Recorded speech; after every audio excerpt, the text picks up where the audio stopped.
Welcome, everybody, to Breaking with Krystal, Kyle, and Friends. Breaking Points, Krystal, Kyle, and Friends. Krystal, Kyle, and Friends, Breaking Points? Krystal, Kyle, and Breaking Points set. Breaking Krystal, Kyle, and Friends points. That's the winner. That sounds kind of dirty.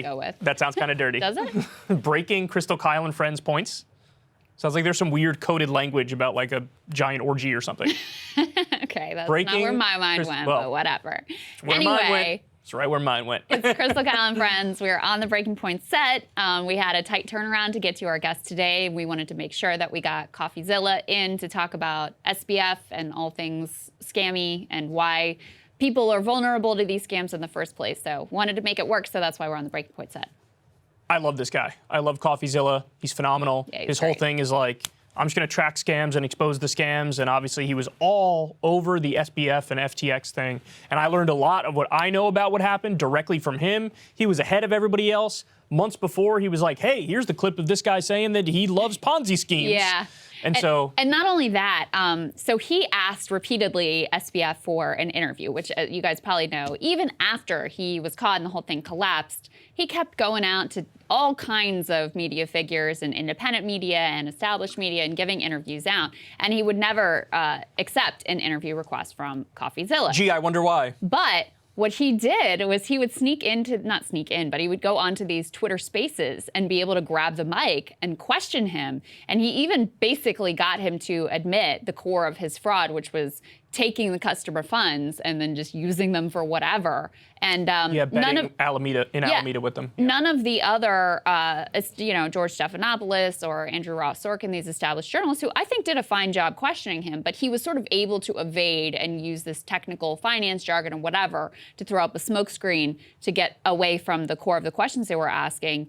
Coffeezilla was able very strategically to kind of get him dead to rights on that in a way that may actually become very relevant in terms of his future legal cases. So very impressive guy.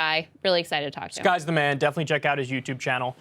But speaking of YouTube channels, I got a little bit of an announcement to make here, Krystal. Speaking of the man. I got a little bit of an announcement to make here. Yes. The Secular Talk YouTube channel has crossed 1 billion views. That is so crazy. I can't even wrap my head around that. That is wild. I'm just like, I'm in awe. Wow. I'm absolutely floored by it. So I didn't even really know. I didn't even know. My buddy Henry, I've been friends with him my whole life. We were really close in high school. He texted me this morning, and it says like, "Congrats, dude." And he sent like a little screenshot, and I clicked it. And at first I was like, I didn't know exactly what I was looking at because it wasn't like zoomed in or anything. And then I realized, I was like, holy shit, the last time I looked, because I did have the thought of like, oh, when I hit 1 billion views, I'm going to talk about that. It's going to be really cool. Yeah. But last time I looked, it was like probably 880 million, 885 million. Yeah. And so when I saw it, I was like, it's going to be a while. Like, I don't have to think about it. It's going to be a while. Yeah, that's going to be a minute. Yeah. But that wasn't even that long ago. It feels like it was relatively recently in the grand scheme of things. And so that's amazing. I mean, that really is shocked. A number that you just like genuinely cannot wrap your head around. No, that's right. That's what Corin said too. I showed him. He was like, Jesus, it's hard to wrap your mind around that number. So I want to do a massive thank you, of course, first and foremost to you guys in the audience. You guys are awesome. I have no idea why you want to listen to me babble day in and day out. I don't even want to listen to me babble day in and day out, but some people like clicking the videos, and I deeply appreciate that from the bottom of my heart. And also, massive shout out to Lilith, who's been basically helping me since day one. Wow. She's been helping me since day one. She does so much for the show to this day, and I wouldn't have been able to do everything that I did without her input. And, of course, thank you to you. Thank you to everybody in the control room. I mean, I know we kind of got together recently and everything, but still, every little bit of help is amazing and appreciated. Shout out to Peter. Peter, always on top of the editing and stuff. And, that's, and he took a giant weight off my shoulders. Because I edited my own stuff for so long. For a long time. Right up until this year. Well, there were brief periods in the past where I did have somebody do it, but nowhere near as good as Peter, let's say. Well, I like spending all day with you, and I listen to your videos. That's what a super fan I am. That's very sweet of you. That's very, very sweet of you. I question your judgment. And then we argue about the topics off air, too. That's exactly what we do, which is why it's always good to throw a camera on when we're talking. But Yeah, I remember when the Young Turks a while ago hit 1 billion views and they had like a big billion views party. Oh, really? Yeah, and I remember thinking like, oh, I should probably do something like that. And then now I didn't even realize I crossed it. Now we're talking about it on a random day. That's very sweet that your boy was checking your stats for you. That wasn't it? Yeah. And this guy's busy. This guy's a doctor. He's a doctor. Like, he's got stuff he's doing. He's got a kid. He's got a wife. And I don't know. I thought it was very sweet. I'm getting a little emotional here, but I think, I don't know. It's definitely top 1% of YouTube. I don't know if it's top fraction of top 1%. I don't know. Because I think there's probably other channels. Like, I don't know, someone should check the CNN numbers. Probably like over 1 billion there, but that's because they release literally like 20 videos a day. I mean, the thing you always told me when I was first, when I was a YouTube noob, was consistency. Like, just be committed to the process, be committed to just like showing up, having a regular schedule, being, having it be something too that's sustainable. Like, you were at the beginning, like really churning and burning, just like honestly, Sagar and I were over at Rising. But having a schedule that is consistent, sustainable, and really loving the process of it outside of any particular outcome. Because, I mean, it's a very fickle situation. You're up, you're down, you never know. The algorithm's a black box or whatever. So if you just like genuinely enjoy the creation of the thing, then you're going to have longevity. You have to treat it, number one, like a job. Number two, it has to be your passion. You need to stick to those things. And then, yeah, if you keep showing up, you're beating 80% of the competition just by continuing to show up. Like, true. I'm low-key jealous of the people who can release like 1 video a week or 1 video a month and do well. Chew on it. And there's others too, but I am sort of jealous of those people because it's like, if I released 1 video a week or 1 video a month or whatever it was, I'd still probably get about the same view per video as I do now, or maybe a little bit more. Right? Like, maybe the video would hit 100K or something like that. Well, it's just a totally different type of content they're producing now. It is. And what we are doing, with covering news and politics and economic stuff and like being immersed in this stuff on a daily basis, you have to really dedicate yourself and keep showing up and keep pumping stuff out. And the other thing you have to do is you cannot, at any point, for any reason, just follow the crowd. You have to go with what you actually think, what you actually believe, what actually interests you. That's where I feel like a lot of YouTubers sometimes get lost doing what we do. They start doing this like meta thinking of like, what do I think the people want me to? You can't do that. You just gotta say. Or they're just surfing like whatever clicked for them. Well, right. We're saying the same thing in a different way there. Yeah, it's like, oh, this clicked. Maybe I'll do another one like this. But then you're square peg, round hole in a situation, trying to like shoehorn it into somewhere it doesn't belong, and it just anyway. So yeah, I'm very flattered. I will say this while we're on this topic. When I hit 1 million subs, which right now I'm at like 981 or something like that. When I hit 1 million, I don't know when that's going to be because subs have been a huge issue ever since the algorithm changed and they prioritize authoritative content. We don't get our stuff served to as many new people, so it's hard to grow. Yeah. But when we do hit 1 million subs, I'm going to do like a special stream. It's going to do like a long stream, and it'll be like, actually celebrate it. So. I like that. Yeah. So anyway, all right. Thanks, guys. I don't know what else to say, but from the bottom of my heart, I love you. Thanks for making all this happen. Couldn't have happened without you. And yeah, there you go. Okay, let's talk about Nick Fuentes and Alex Jones. So, everybody saw the whole meltdown with Kanye West on the panel with Alex Jones and Nick Fuentes, and Kanye told everybody in no uncertain terms how much he loves Hitler and he wants to coddle his ballsack and tickle his taint. Right. And Alex was he looked like reasonable in the context of that conversation. Which is scary, yeah. Because, he sort of broke character a few times too, like, oh, Jesus Christ. Yeah, and Nick is just sitting over there, like, basically smiling and nodding. And agreeing with Kanye. Yeah. Well, now, since then, Alex Jones has invited Nick Fuentes back on his show to have a debate about whether or not Hitler was based. Oh, my God. I wish I was kidding. I wish I was joking. I am not. This was I think they spoke for over an hour and 20 minutes or something like that. I haven't watched this yet, by the way. Yeah, Krystal hasn't seen this yet. I watched the entire debate. Did you really? I did. I watched the whole thing. I mean, I watched it on double speed, but I watched the whole thing. Yeah. Anyway, let's take a look at the video and then we'll react. In my view, let's just get the Hitler thing out of the way. Do you actually admire Adolf Hitler? In some ways, yes. And I'm not a national socialist, and I'm not I wouldn't identify that way because I'm a Christian. So I'm not any kind of a socialist or a fascist. I like believe we should have a Christian government. It's a Christian country. God runs the world. We should have a government in accordance with that. But honestly, I don't share this histrionic Jewish view that Hitler is this exceptionally boogeyman, evil figure. The 20th century is full of violence. The 20th century is full of authoritarian ideologies run rampant, and that's a product of modernism and liberalism and all kinds of trends. But this idea that my life is in any way impacted by Hitler, I have a lot more animosity for the ADL. I have a lot more animosity for the ZOA. I have a lot more animosity for the groups that have actually made my life and the life of my family materially worse personally and across the board with the society. I'm sick of being expected by Jewish media and Holocaust museums to beat my chest like you kind of did the other week and say, oh, I hate Hitler. Hitler's a... it's like this weird, it's like 1984, when they put the face on the TV and everybody's got to get all wound up.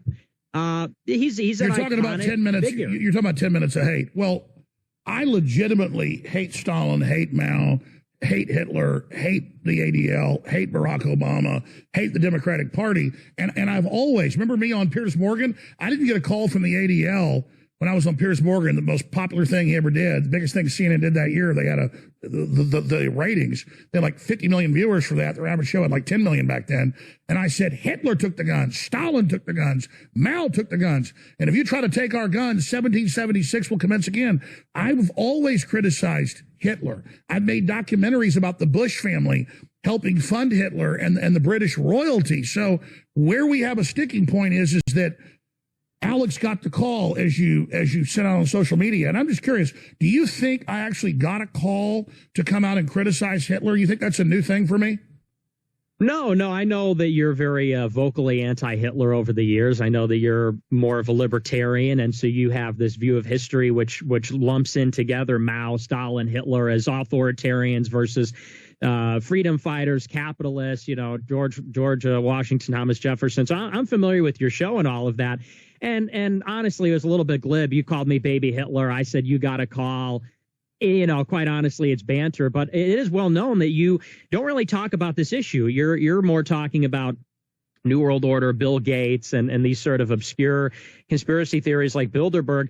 My show's a lot more focused on, what you might call the Jewish question, which is what are we to do about this Jewish elite, these Jewish gangsters that run our Christian country? These people I think that's a debate that should be had, because there's no doubt that leftism and the whole globalist power grab has wrapped itself in Judaism as its defense. So there was so much there. So what you just saw there, and that's the reason why I picked this clip in particular. It's a microcosm of the entire debate. Okay. Which is Alex Jones being like, I disagree with you. Hitler's bad. Hitler's wrong. He's a dictator. It wasn't right what he did. But you're asking a bunch of reasonable questions. Right, And, this is something that should be discussed because we believe in the First Amendment. Right, about the Jewish media and the Jewish control of Washington. I mean, it's... First, I'm reluctant to even analyze this like it's like a serious debate. I'm going to. Fuentes does something at the very beginning that is, he shifts the terms of the debate, because Alex Jones says to him, do you admire Hitler? And he says, yes, I do.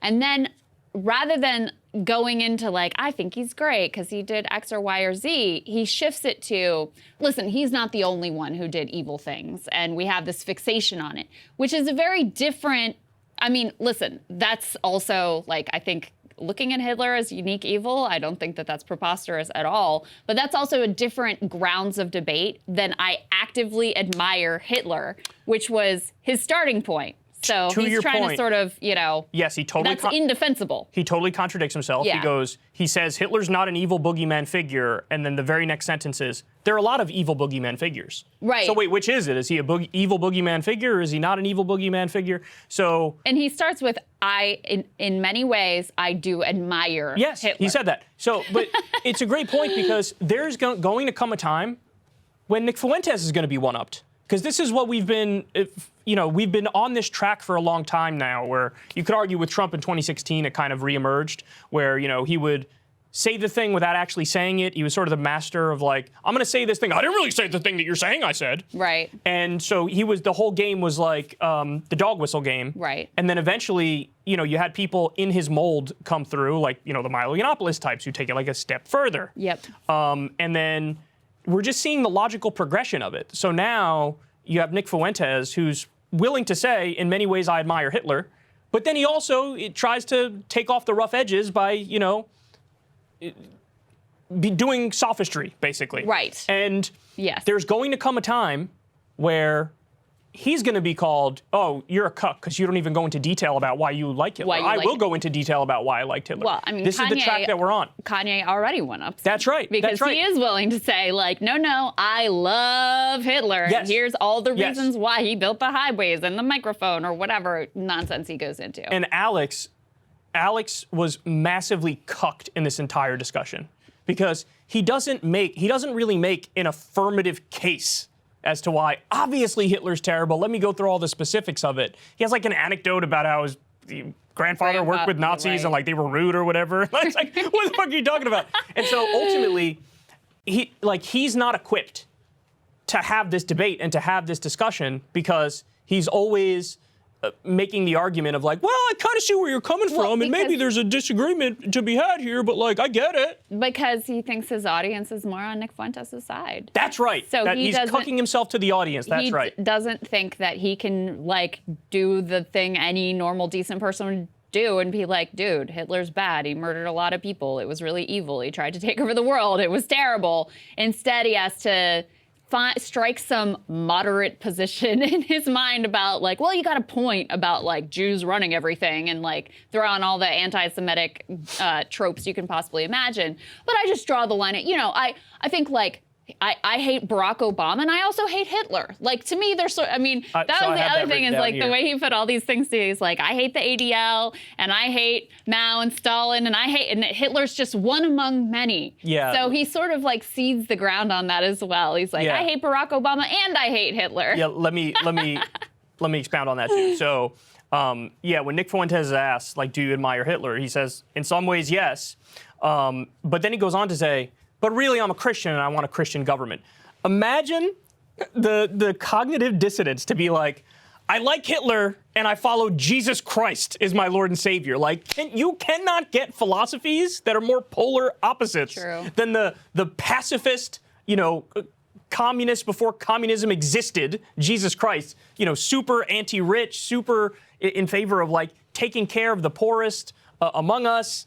I mean, you could not get two polar opposite the philosophies. Immigrant and the stranger and the... Yeah, but even beyond that, though, that's not even really what he means when he says, I'm a Christian, I want a Christian government. He means he wants to set up like a Christian theocracy, sort of like the Christian version of Saudi Arabia. I mean, I think he's like pretty much says that here. He does, right? yeah, I mean, he does. Says God runs the world and we should have a country that is run in accordance with that. Like, that's a theocracy. Which, by the way, like, I know now I'm nitpicking because this is like such a side point in this broader conversation, but like, dude, you can't pretend to be, I'm Mr. like rational, reasonable, and also I want to implement like my very particular religious ideology and force it on everybody else. There's literally over 4,000 religions in the world. And is this guy really dumb enough to think like, no, I happen to be born into the exact right one and I'm going to force this on everybody else using the law? It just strikes me as so, like, it's amazing to me that somebody like this could get any following at all, even beyond the fucking like outright Nazi love. It seems like anytime you go through stuff he says with a fine-tooth comb, it's absurd. To the Alex point, you already pointed this out, but I wanted to bring it up too. I hate Stalin, I hate Mao, I hate Hitler, I hate Barack Obama. Look, I got issues with Barack Obama that I've talked about in detail, but Jesus Christ, to lump him in with those people? Like, what the fuck are you doing? Well, and he's done this a number of times. Like, he doesn't feel like he can just let Hitler stand on its own of like, Hitler is evil without also throwing in like, let me put some communists in the mix. Right. Let me throw Barack Obama if you like Germans, they killed Germans. Right. Because he knows if he just says, well, they killed Jews, his audience would be like, Yeah, but it's, he killed the white people that we're supposed to love. Then he feels like he's on more solid terrain. So, yeah, I mean, listen, if you go down this path of your whole lane is I'm going to be the provocateur, someone is always going to be there to one-up you. And it didn't just start with Trump. I mean, Trump, yes, dog whistles, but Trump took what Fox News was saying and took that one step That's a further. great point. Yeah. You know, they were doing some more subtle dog whistling. That's right. Right? Yeah. About the crime and, you know, the type of stories they would cover and whatever. And he took that and took it to its logical conclusion of not just where, you know, we want like the borders closed, but the immigrants are rapists and they're bad people. And then you have, after Trump, you have this whole set of provocateurs who's willing to go one step further. Trump himself has now gone much further in terms of his insanity and how overt he is. Retweeting QAnon on a regular basis. And overtly authoritarian fascist rhetoric. Terminate too, the Constitution. Just completely undeniable. But that you're always going to have that person, even Nick Fuentes, as he sits right now, being unwilling to fully articulate his love and admiration for Hitler in detail and in specifics. He's already being outdone by Kanye. All right, so my final point on this is when Nick was describing what Kanye West does, what his lane is, he goes, you don't really talk about this issue. You talk about New World Order, Bill Gates, Bilderberg. I'm more focused on the Jewish question. That's what he says. And when I heard that, okay, yes, what Alex believes and does is less nefarious than what Nick Fuentes does, obviously. But when I heard that, my thought was, yeah, so you're fucking both wrong. Right. You're all missing the real story here. The real story is what I would call the donor class, which is, you know, the big money interests, billionaires, corporations. They pay politicians. Politicians do their bidding. They ignore the will of the people. And this is on virtually every single issue that you poll people on. This isn't as sexy a conspiracy, but it is the true conspiracy. It's the open conspiracy. It's out in the open. It's out in the open. Thing. You don't need to go, you know, I got obsessed with this German coup plot thing with these people who believe that Germany is really fake and it was set up as a corporation and they want to restore the Kaiser and this fake prince and whatever. And it's you know what, guys? And the people who disproportionately believe in this conspiracy come from one of the more economically depressed parts of Germany in, former East Germany. And in that state, only 20% of young people say they think that unification has been a success. Majority of people say they think that in East Germany, majority of people think they feel like they are second-class citizens. And so, yeah, you have been screwed over. But the conspiracy is out in the open. You don't need some elaborate, behind-the-scenes QAnon-esque type of theory of the global cabal of elites. It's all there. The way that the economy is rigged to funnel resources to the top, the way that the political systems are corrupt, the way that jobs have been shipped away and your, downtown's decimated. You don't need some grand conspiracy other than the obvious one that is already out there for all of us to see. If we created a list of, the top donors to U.S. politicians who end up getting whatever the hell they want, on that list, it would be majority Christian people. Right? Yeah. Or nominally Christian people, because we live in a country that's over 70% Christian. Right. So, but that doesn't mean if I came out here on the show every day and I had the Christian cabal of satanic elites is controlling everything, that'd be ridiculous. It's that's such an ancillary thing, what their nominal religion is to the real issue in question. And these guys, it's just sad because I feel like there's so many people who might get involved in politics, might go down the wrong rabbit hole. Yeah. And then they genuinely believe a guy like Alex Jones or Nick Fuentes or whoever is speaking truth to power. The other thing I worry about is, you've mentioned a number of times how, especially in that interview with Kanye and Fuentes, the original one, Alex Jones appears kind of reasonable. And that's actually a scary phenomenon. And we're seeing this happen in the Republican Party too, where it's Brian Kemp, who's the governor of Georgia, just got reelected very easily because he appears moderate in comparison to the totally fucking insane people who were all in on Stop the Steal and all of that nonsense. Brian Kemp is not moderate by any reasonable stretch of the imagination. He is as far right on social issues, economic issues, down the line, very consistently hard right. If you didn't have the example of these just absolute conspiratorial maniacs out there, people would see oh, this is a very ideological, hard right guy. But because you have this insane fringe showing their asses for everyone to see, voters look at Brian Kapp and are like, oh, he's reasonable, he's moderate. And it's going to be the same thing if DeSantis gets through the primary. Right. Let's pretend it's a world where, for whatever reason, Trump backs down and isn't a threat in terms of the general election, because that's a whole complicated piece. If you just have DeSantis versus Biden, DeSantis appears moderate when compared to the lunacy of Stop the Steal and Trump. There is nothing moderate about Ron DeSantis. So that's the phenomenon that actually concerns me about all of this. Like, people may be able to look really clearly at a Kanye West or Nick Fuentes and be like, these people are maniacs and they're disgusting and deplorable. But then they might look at Alex Jones and be like, you know, he actually is kind of better than I thought, and he's actually a little more reasonable. It makes people who are crazy and fringe look like they are more moderate than they actually are. So the phenomenon you're talking about is the idea of the Overton window. Overton window, yeah, which that's is it. Like the spectrum of debate that is reasonable, whereas what's considered reasonable. And if you go outside of that spectrum, it's like, oh, you're sort of dismissed and pushed out of the conversation. With so many people now, with Kanye West and Nick Fuentes and Milo and all these people now going full Nazi, yeah, the Overton window just keeps shifting further and further and further right. Yes. And so you know what the solution is? What? We need Stalin apologists now in the conversation to pull it all the way back left. We need people out there there's some of I think those we out should there. They nationalize just don't get every as- industry. They just don't get as much attention. There are some of those folks out there. Yeah, but like unironically now, we need, Bill Maher had did this in a New Rule segment back when he was sort of based. Yeah. And he was like, we need a left version of the Tea Party, and they need to be like fucking psycho. They need to demand like, I think you should have drive-through abortions at McDonald's. I think that should be part of our system. Yeah, but then this is also the guy who will like lose his mind about, you know, people would say defund the police.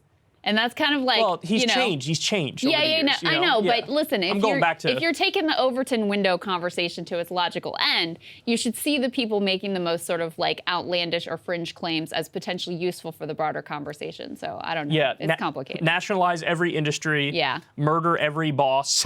You just go down the list. You can have these people Murder every who are billionaire. like, I unironically love Stalin, and I think the U.S. should become the former Soviet Union. I think we should do everything that they did back then. Yeah, and then when we come in and are like, how about we just like give everybody health care? People will be like, so moderate, like very so incremental. reasonable. I want to see somebody go out there and unironically argue to tax everything anybody makes over $100,000 a year at 100%. I want us to see somebody make that argument. Let's shift that So Overton then when window we're like, back, baby. how about 70%? People are like, okay, Man, that's they're moderate. These people are fine. moderate. Yeah. Anyway, so wild debate they had. Yes, indeed. All right, you got one more for us on tobacco, Yes. cigarettes, So world news here. So this story is interesting to me. It's kind of two stories in one. There were legal actions that were taken on the issue of tobacco.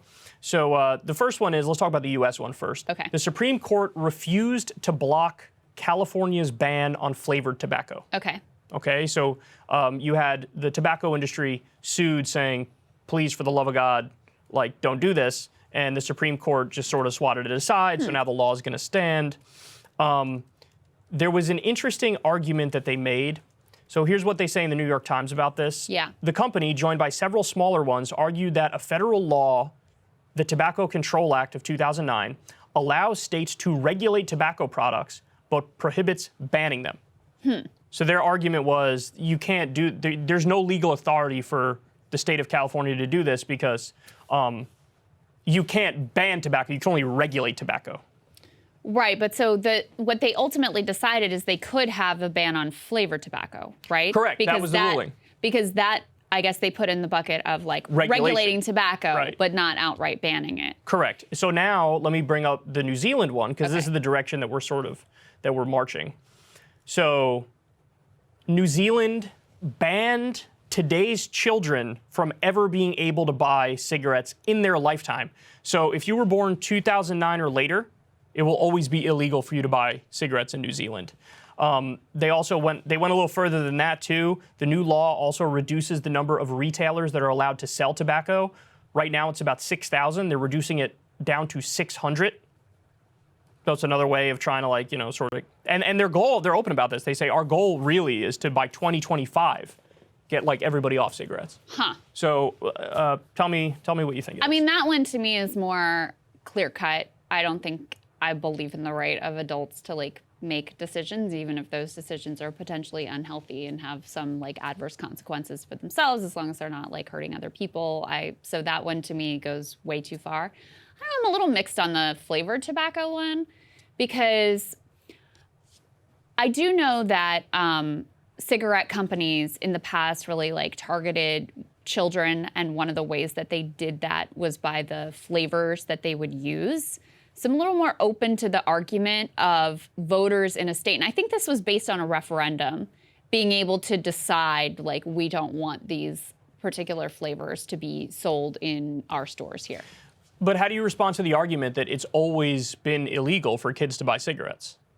Yeah, that's true. But you still can have these ad campaigns, which even though it's technically illegal, like they're really marketing to children and trying to get them to be hooked and flout the law. But in that scenario, why wouldn't you just make it so they can't do the stealth advertising to children? You know what I mean? Mm-hmm. To regulate it on those grounds. Because look, I'm 34 years old. I got a sour apple ice vape right here.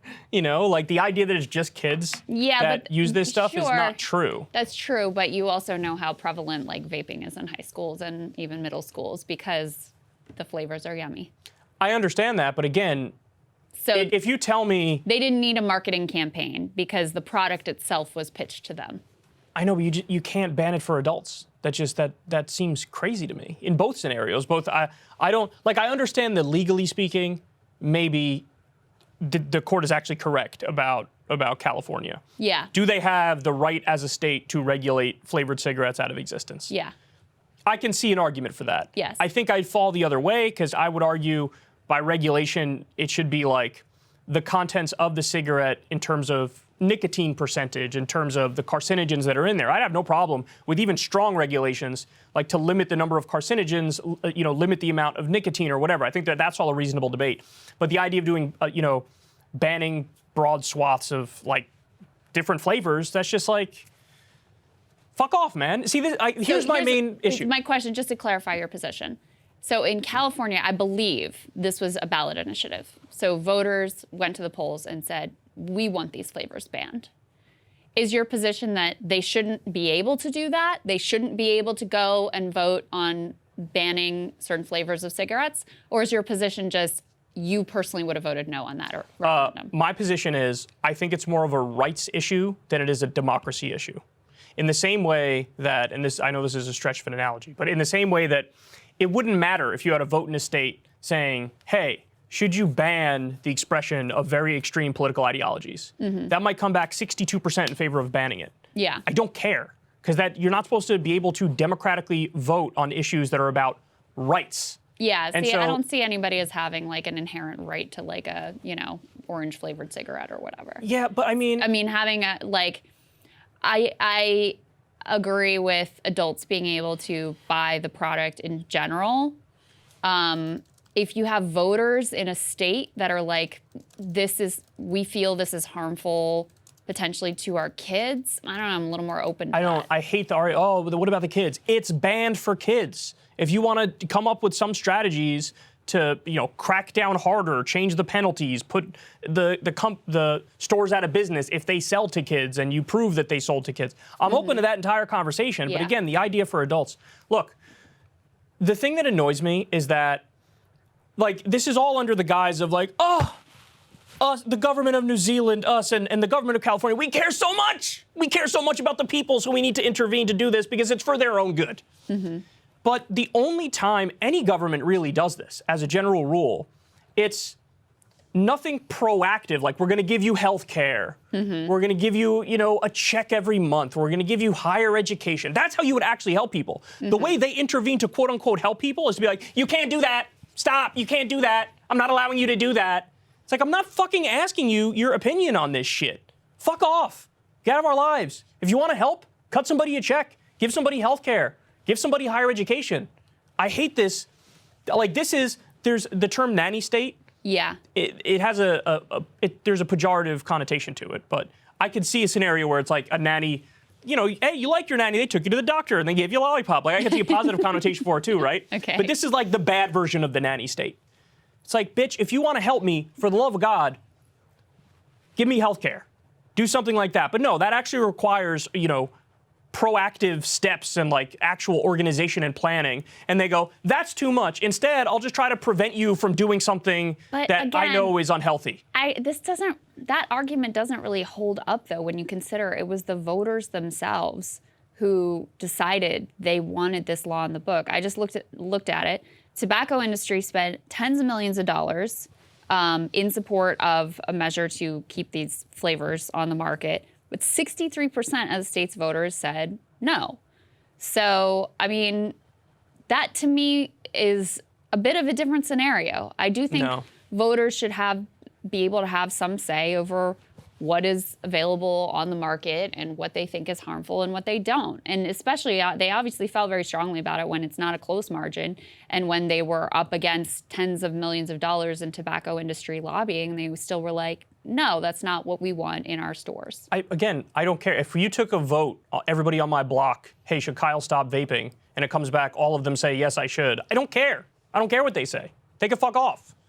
This is not an issue about democracy. But and what next, I'm by the way, saying are these things. These are coming next. They're going to ban these next at some point. Nanny state argument, though, isn't really accurate when it's the voters themselves who are making but the government has to enforce it. The government has to enforce it. Yeah, but I'm just saying you're portraying it as like there's, they could have given us health care, but instead they do this. Well, I mean, the government is actually backing the will of the people here. But again, the whole argument I made about they could ban bad speech, but I wouldn't care.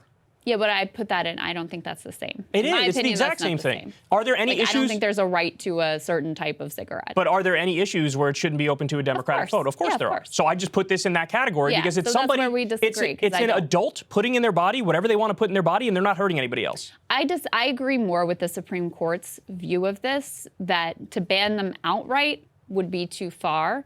To regulate what could be available on the market, I think that's reasonable. But what about but the problem, again, the slippery slope argument too. What about the menthol cigarettes? I mean, this was a giant portion of the market. And in your conception of it, it's like, yeah, they could ban that one, but you can't touch the regular ones. That seems so silly. No, it's just, that's a type of, it's not like an irregular cigarette. It's a cigarette that has a flavor. So yeah, if people in the state are like, we want to regulate it in this way, I don't have an issue with that. People need to, I'm very libertarian on social issues. I think people should be able to do whatever they want to do as long as they're not hurting anybody else. I understand basic health regulations, like if a cigarette has 900 fucking carcinogens in it, then hey, regulate it down or change the ingredients. Or I get all that. But when it comes to something like a flavor, it's just, because what's the limiting principle? What's the limiting principle? So what if the government came out tomorrow or people voted on it and it was like, well, soda's really bad for you, so we're going to ban orange soda, grape soda, and they just go down a list of it. It's like, at some point, you have to be like, no, this is actually authoritarian. You are being authoritarian. You are controlling adults who want to do something differently. So let me ask you this theoretical question.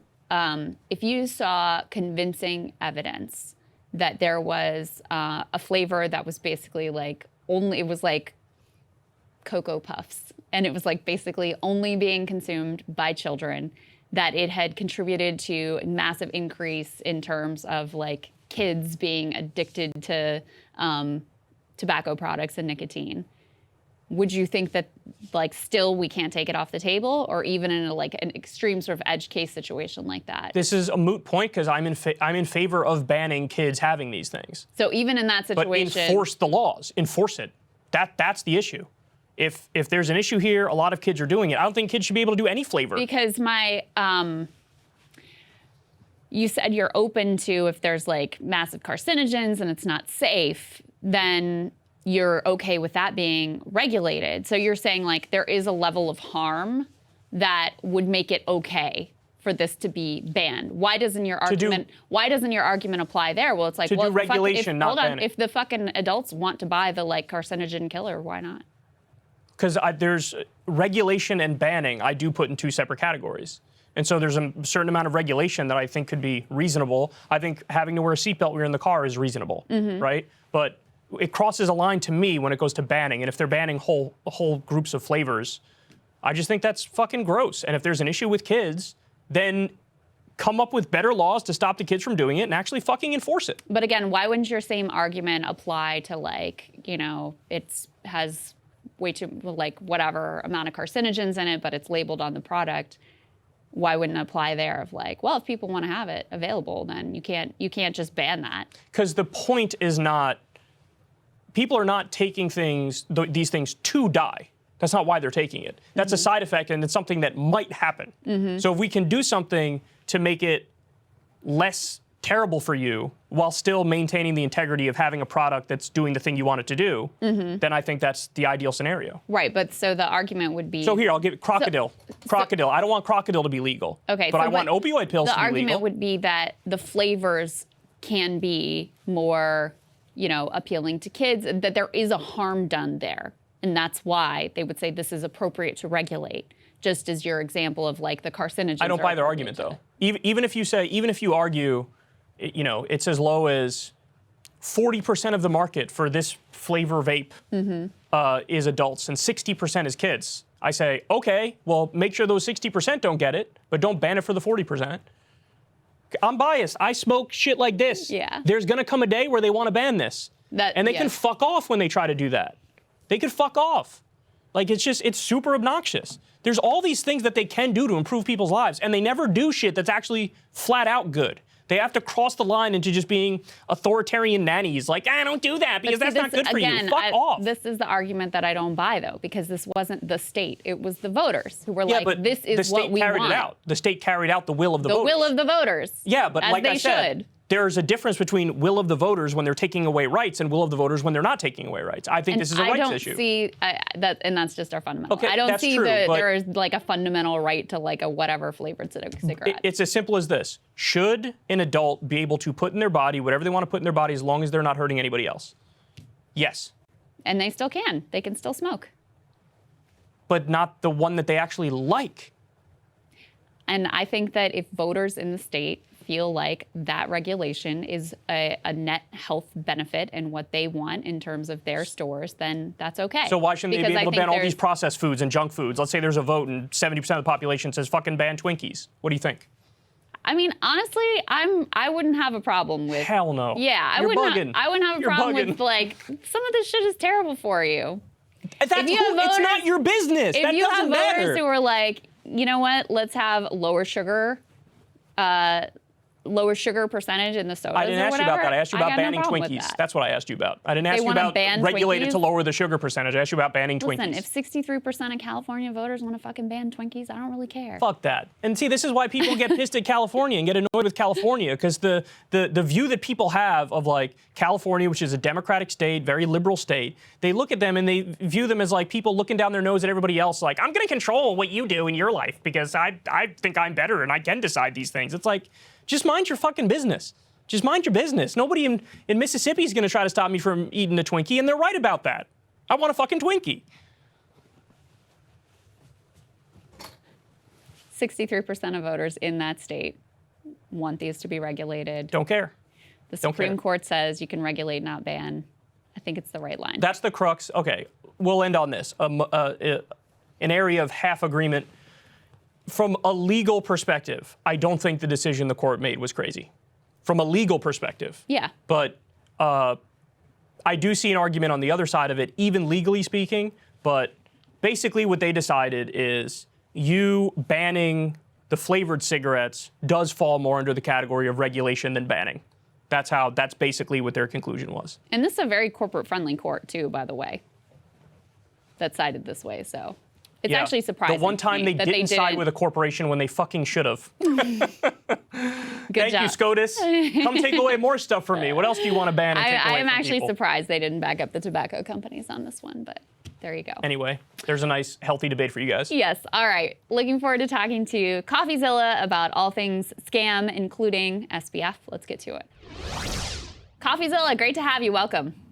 Thanks for having me, guys. Glad to be back, I guess, with the new co-host with you, Krystal. That's right. I know it's a little weird because we're on the Breaking Point set, but it's a different show. Anyway, whatever. We're glad to have you.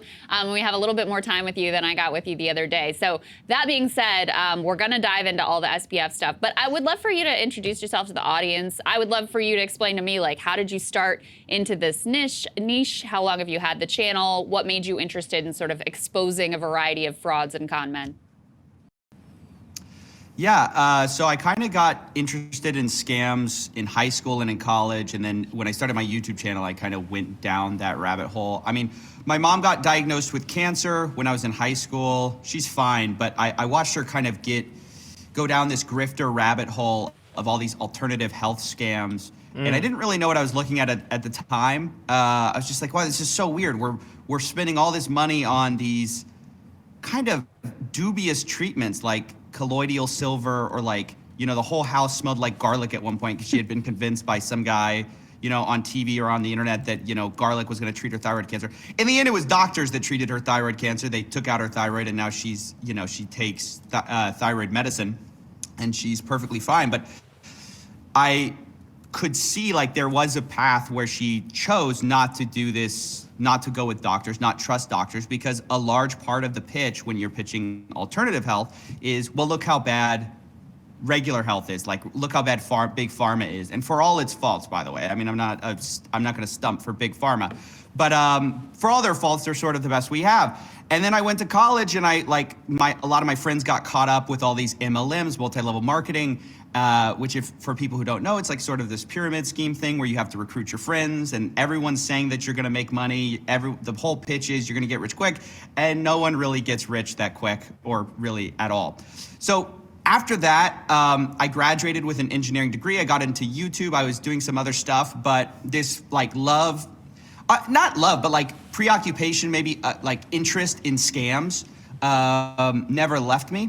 And so I saw all these get-rich-quick scheme guys targeting young men at a time, and I guess I was in that demographic where I would see these ads like, oh, you can make all this money really quick, just buy my course for $2,500.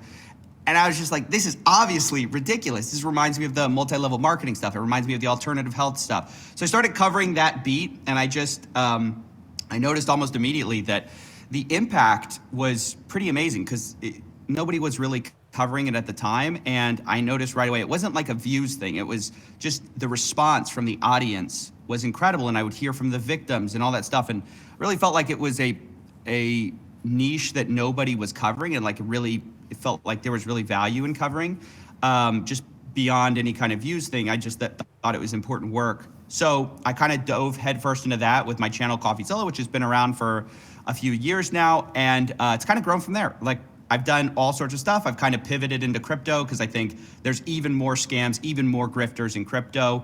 But fundamentally, it's the same thing. People promise a dream. It's ultimately not true. And using a little common sense and like if you reason your way through it, you can usually figure that out. So I try to expose these guys, these grifters, these con men, in the hopes that, you know, while the SEC and the government is figuring out how to regulate this stuff, how to crack down on this stuff, hopefully we can add a little social cost to scamming people, basically. Yeah. So we'll get back to crypto in a minute. And by the way, I highly recommend everybody check out Coffeezilla's channel. He's doing, by far and away, in my opinion, the best work on this issue. But to your alternative healthcare thing, we're actually very similar on that because, so my father was diagnosed a long time ago with lung cancer. And instead of going to like, you know, a proper doctor, well, one issue was he didn't really have health insurance, but beyond that, instead of going to a proper doctor, he kept going to a chiropractor, and the chiropractor made the argument like, oh yeah, if your back hurts, it's okay, we'll work that out, just keep coming back. But it turned out that the pain was actually a tumor.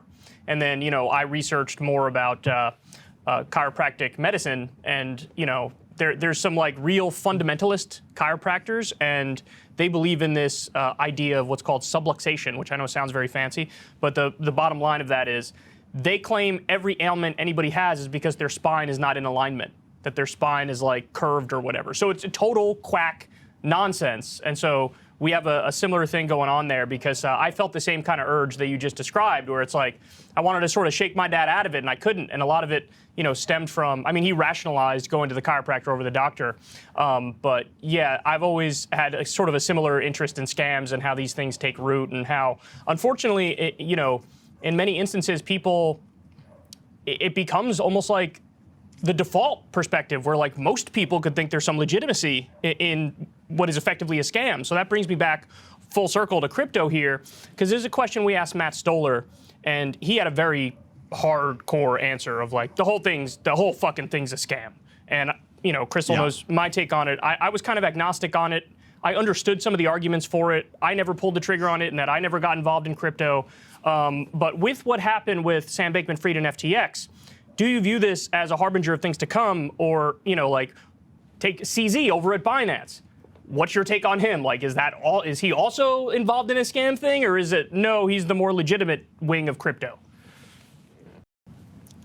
Let me try to piece that apart. So I guess I can give you my opinion on crypto maybe, but also CZ as well. So yeah, CZ owns the largest crypto exchange, and it's just hard to know these things way ahead of time. I mean, what you can look at is what is their level of transparency. Well, now they're doing this proof of reserves thing, but the whole problem is showing how much money you have is not that interesting when we don't know how much money you owe, right? Because you could have $5 billion, it sounds like, well, that's a lot. But if you owe $8 billion, well, now you're insolvent and everyone should take their money out, right? So there's some open questions about Binance. There are a lot of rumors circling actually as we speak. So it's a little bit weird to talk about at this time. But what I'll say about him is, I mean, he seems like slightly different than SBF, but a lot of people thought SBF was safe before it all went under. So I mean, this is why I think there just needs to be more regulation, period. The fact that these companies can basically operate functionally in the dark with very little oversight, to me, is pretty insane. And I should say, some of these companies have US branches, which are slightly more regulated, but I still definitely do not think it's enough. I think consumers clearly need to be protected in cases like this, because things like SBF just affect so many people. I wonder if I can speak to the crypto point real quick, Kyle. Please do. Is that okay? Please do, yeah. Okay. So my thoughts on crypto, I've been pretty, kind of like you, sort of agnostic about it. I mean, I own a little bit of crypto just so I know how it works. And I do think there's some value in it. The whole question is what is that value? I feel like the people who say it's all a scam, well, it is, technology is in some ways inert. And so what they're really saying is the technology is not that interesting, which is a fair point.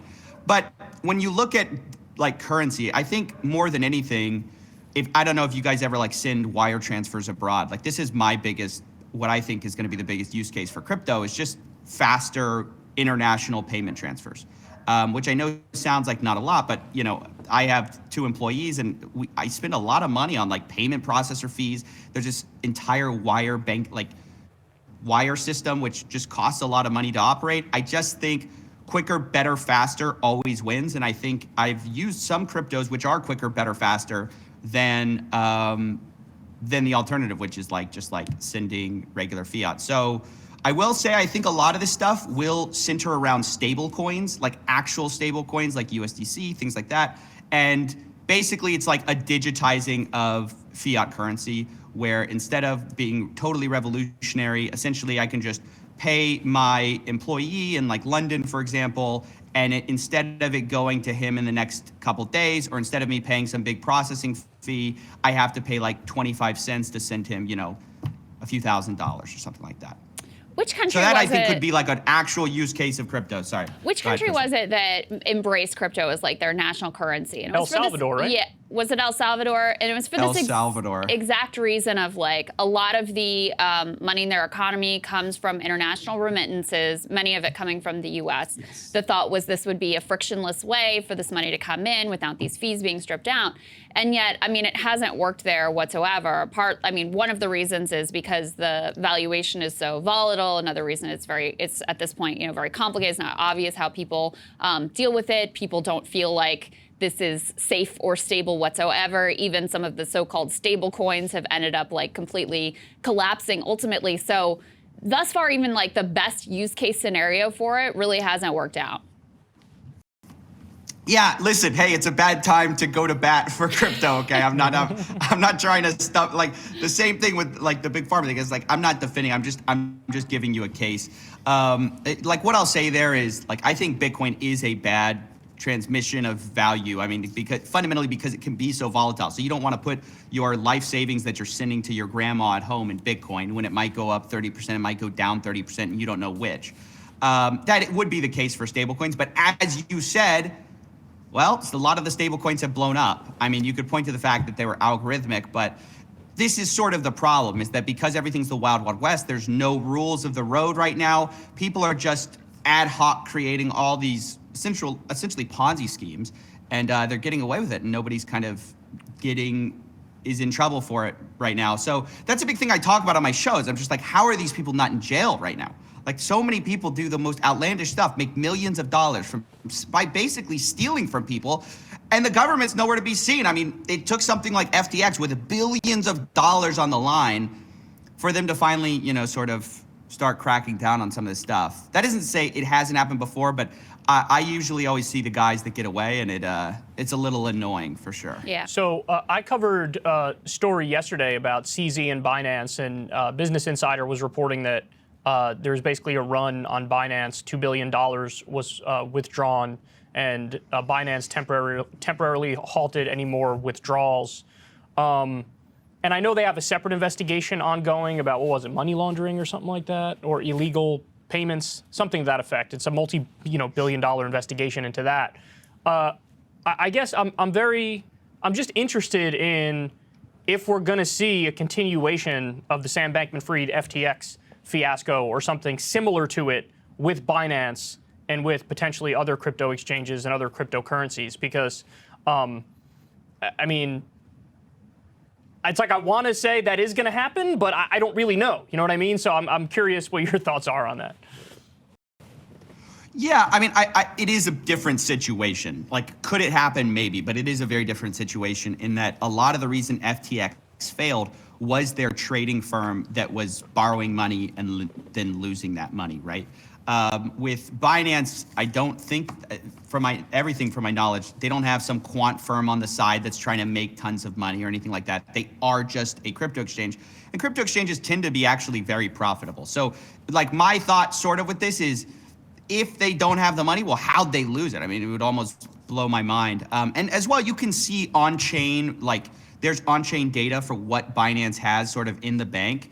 And yes, $2 billion was withdrawn, but it wasn't like, it's not like they're nearing zero in their cold wallets or anything like that. So I would be very surprised if Binance went under, but at the same time, I guess I wouldn't be shocked. I don't know if that makes sense. Like, in crypto, that's sort of how it goes. It's like, so there's almost no never a Alameda. time where anyone could not blow up. Yeah, there's no Alameda here that could be like the explanation for why it would go under.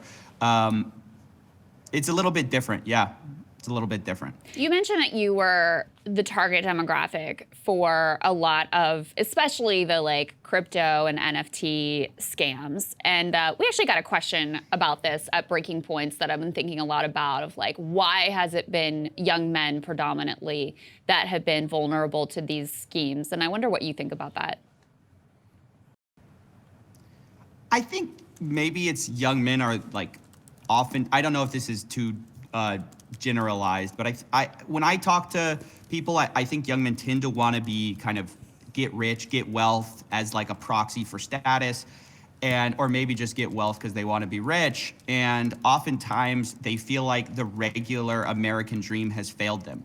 And they're constantly being told that, by the way. It's the same pitch that alternative health people do, like against Big Pharma, that get-rich-quick scheme people do against the American dream. They go like, hey, the 9 to 5 is dead. You shouldn't be waiting for this. The internet has changed everything. First of all, your pension's not there waiting for you, which has some truth to it. You know, just like saying Big Pharma has done some bad things. It has some truth to it. Mm-hmm. But then they pitch you some alternative snake oil solution that doesn't have any truth to it. They go, oh, you know, just work for Jeff Bezos doing fulfillment by Amazon and you're going to get rich. And to that, I always have to say, listen, Jeff Bezos did not get rich by giving you plenty of profit margin. You know, like it's like kind of this crazy idea that you're going to get rich doing fulfillment by Amazon, you know, working part-time. That's like, by the way, a common get rich quick scheme, thing like that. So I think a lot of it is sort of a loss of trust in our institutions to some extent that makes men vulnerable. And I also think it's just like, guys to some extent are a little bit lost. They don't know where to go. And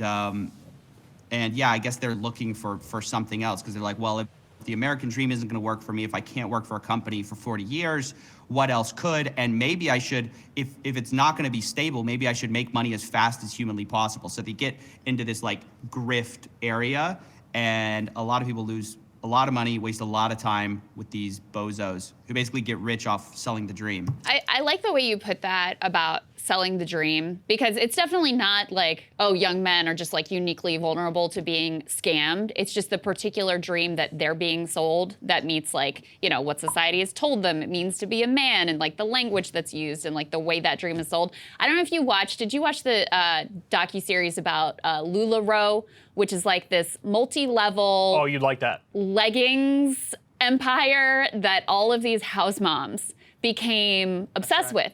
And the dream that was sold to them was like, you can have independence and like creativity and own your own business, but have total flexibility and be able to be there for your kids. And like, you know, basically you can have it all as the stay-at-home mom. And phenomenally successful in selling this dream and ultimately like scamming and ripping off all of these like Midwestern moms. I think I've seen one episode, but I'm familiar with LuLaRoe. So, and I'm familiar with those types of schemes too. Like if you're going to target moms, you go after a different sort of pitch, because they're not going to buy into, hey, you're going to get rich super fast. In fact, they don't really even want that. They're not looking to like get a yacht or a Lamborghini. They want to just take care of their kids, and they want to be able to also like spend time with their kids, right?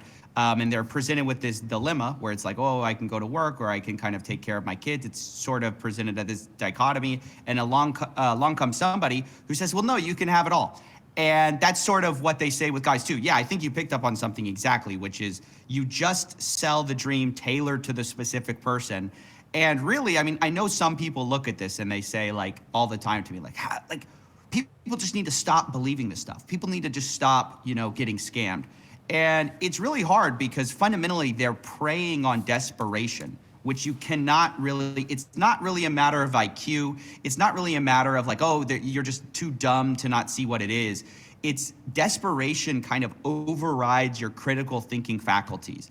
It's like when you get, going back to sort of the health stuff, like if you get some incurable cancer and then someone comes along and says, I have XX pill that, you know, will cure your cancer, you'll pay any dollar for that if you believe them, right? Yeah. If you believe that they're telling the truth, you will pay any amount of money.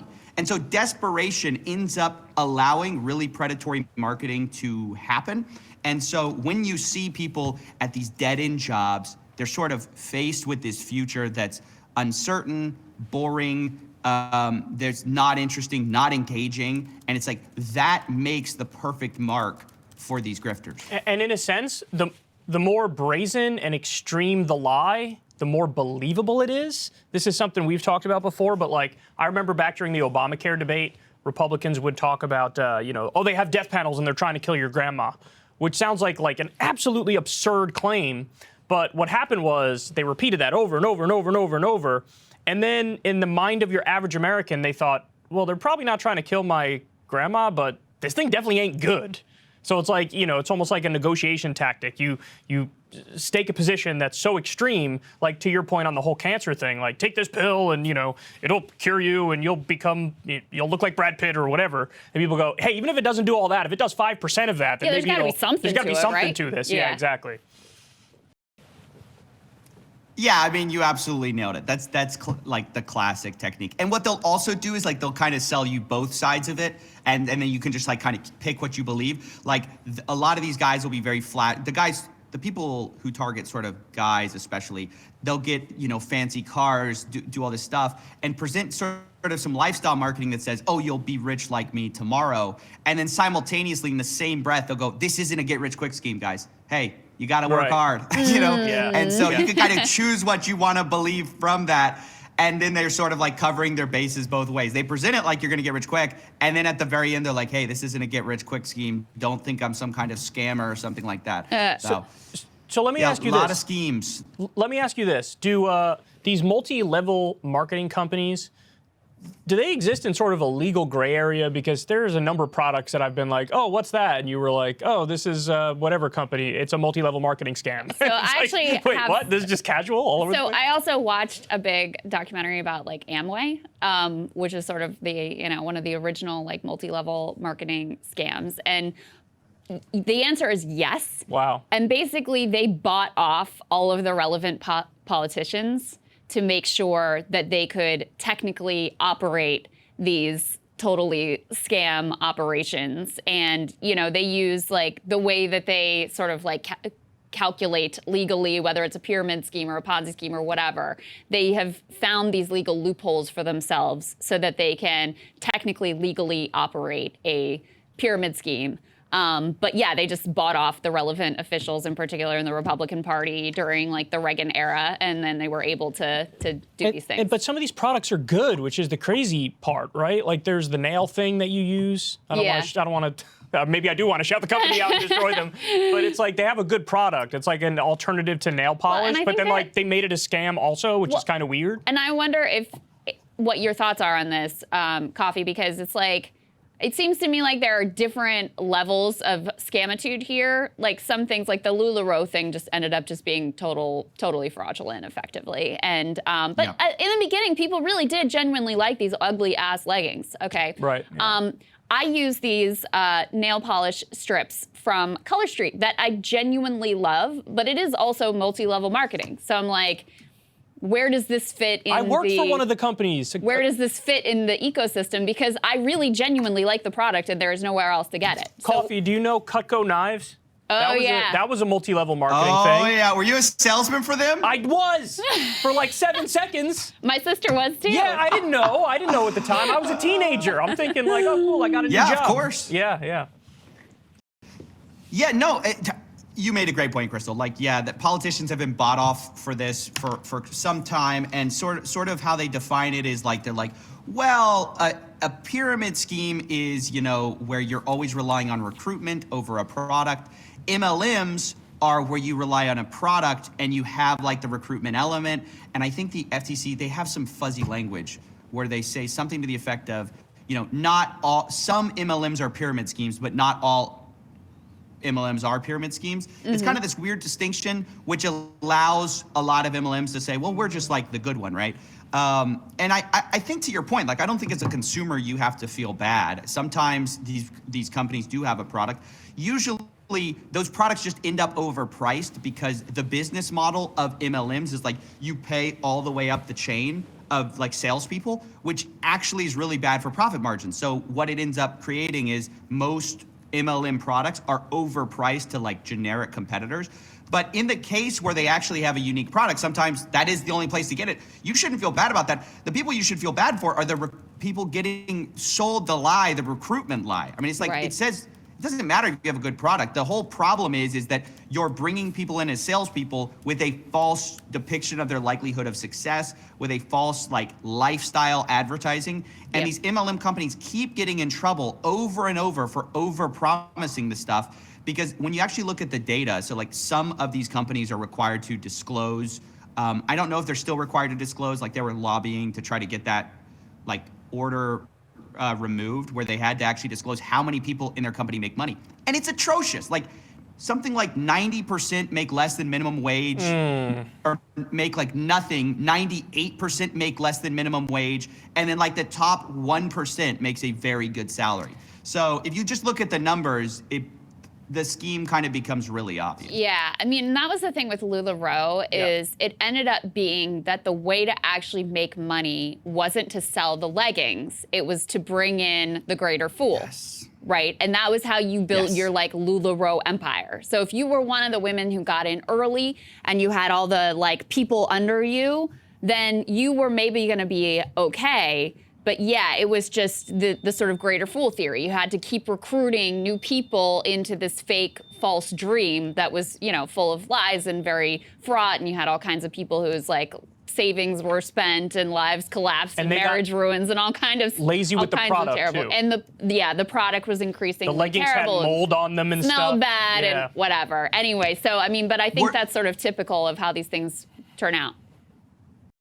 Well, were they required to buy leggings as well as part of like being the top tier? Yeah, because that is really common. So one of the things is, in order to make it appear like they're focused on the product, you have to have a volume of sales. But frequently, like I said, because the product tends to be overpriced, and if it's a big enough product, someone will just copy it for way cheaper and build it in some factory like en masse, and then just sell it with like Facebook ads or something like that.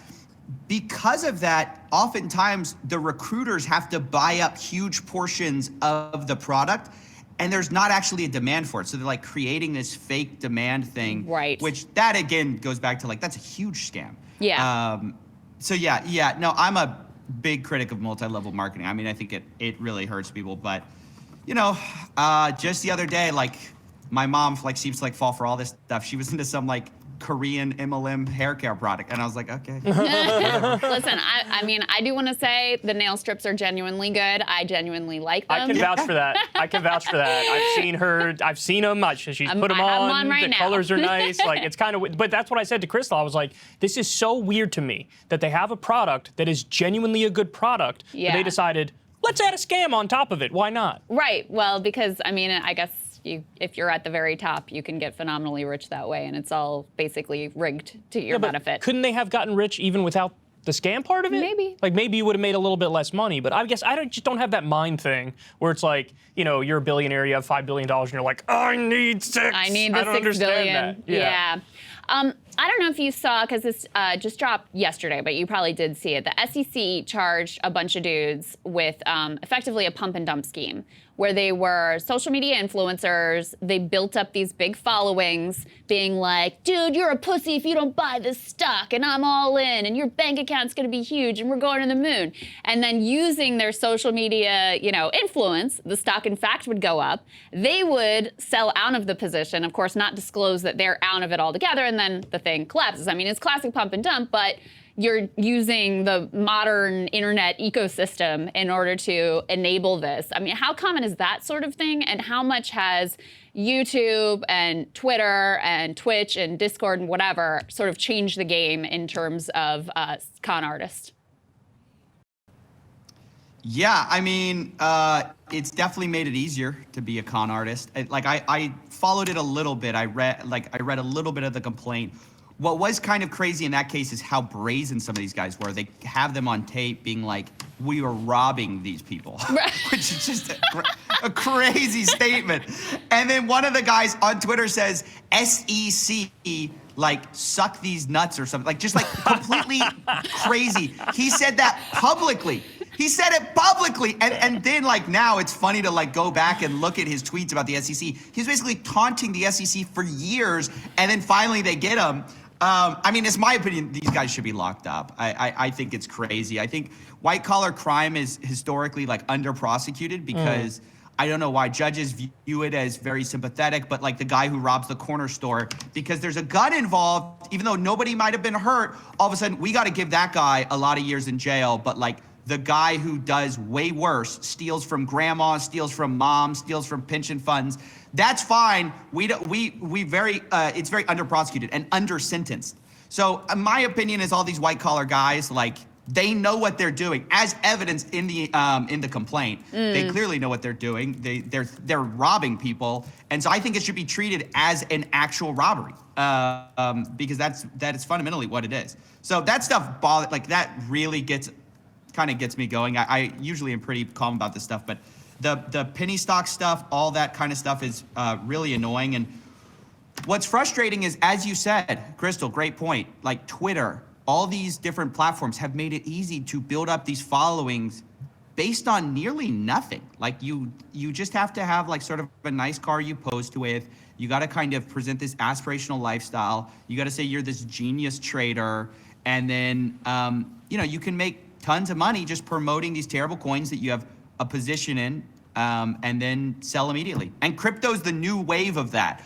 Like, I think these guys were penny stocks, right? Yeah, if I'm not mistaken. But I think so, yeah. Yeah, so crypto is the new version of this. People made millions of dollars doing this. And in some cases, it's like more provable than the SEC stuff, or the stock stuff. But I've done this before. I've proven that some people, like just using blockchain evidence, you'll time their tweets with their wallet, and you can see they sold right as they're saying this. And you can present this evidence, but because there's no laws on the books, it's hard to get actual prosecution going. Yeah, and to your point, and you've made this point too, Krystal, a lot of people came to crypto after the 2008 subprime mortgage crisis and Great Recession because they thought clearly traditional finance is a scam. So let me try something else, something different, something new, scammier. something with promise. Yeah, but then it became ultimately more scammy. Yeah.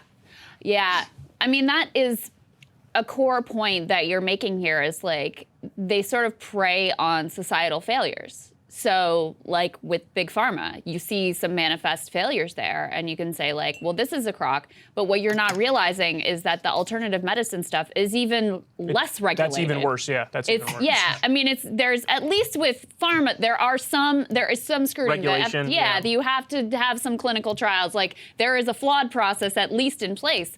With these supplements and whatever, you don't even know that what they say is in the pill is actually in the pill. That's right. That's right. There's been studies on this for the supplements. Yeah. You're exactly right. I mean, one thing that bothers me about like sort of some like anti-establishment figures that go after Big Pharma so much is some of those guys sell supplements. And it's like, oh, you're going to say that the Big Pharma industry has a profit incentive? The supplement industry has a huge profit incentive and nobody ever criticizes them. And they make way wilder claims with flimsy, like way less evidence. I mean, usually no evidence.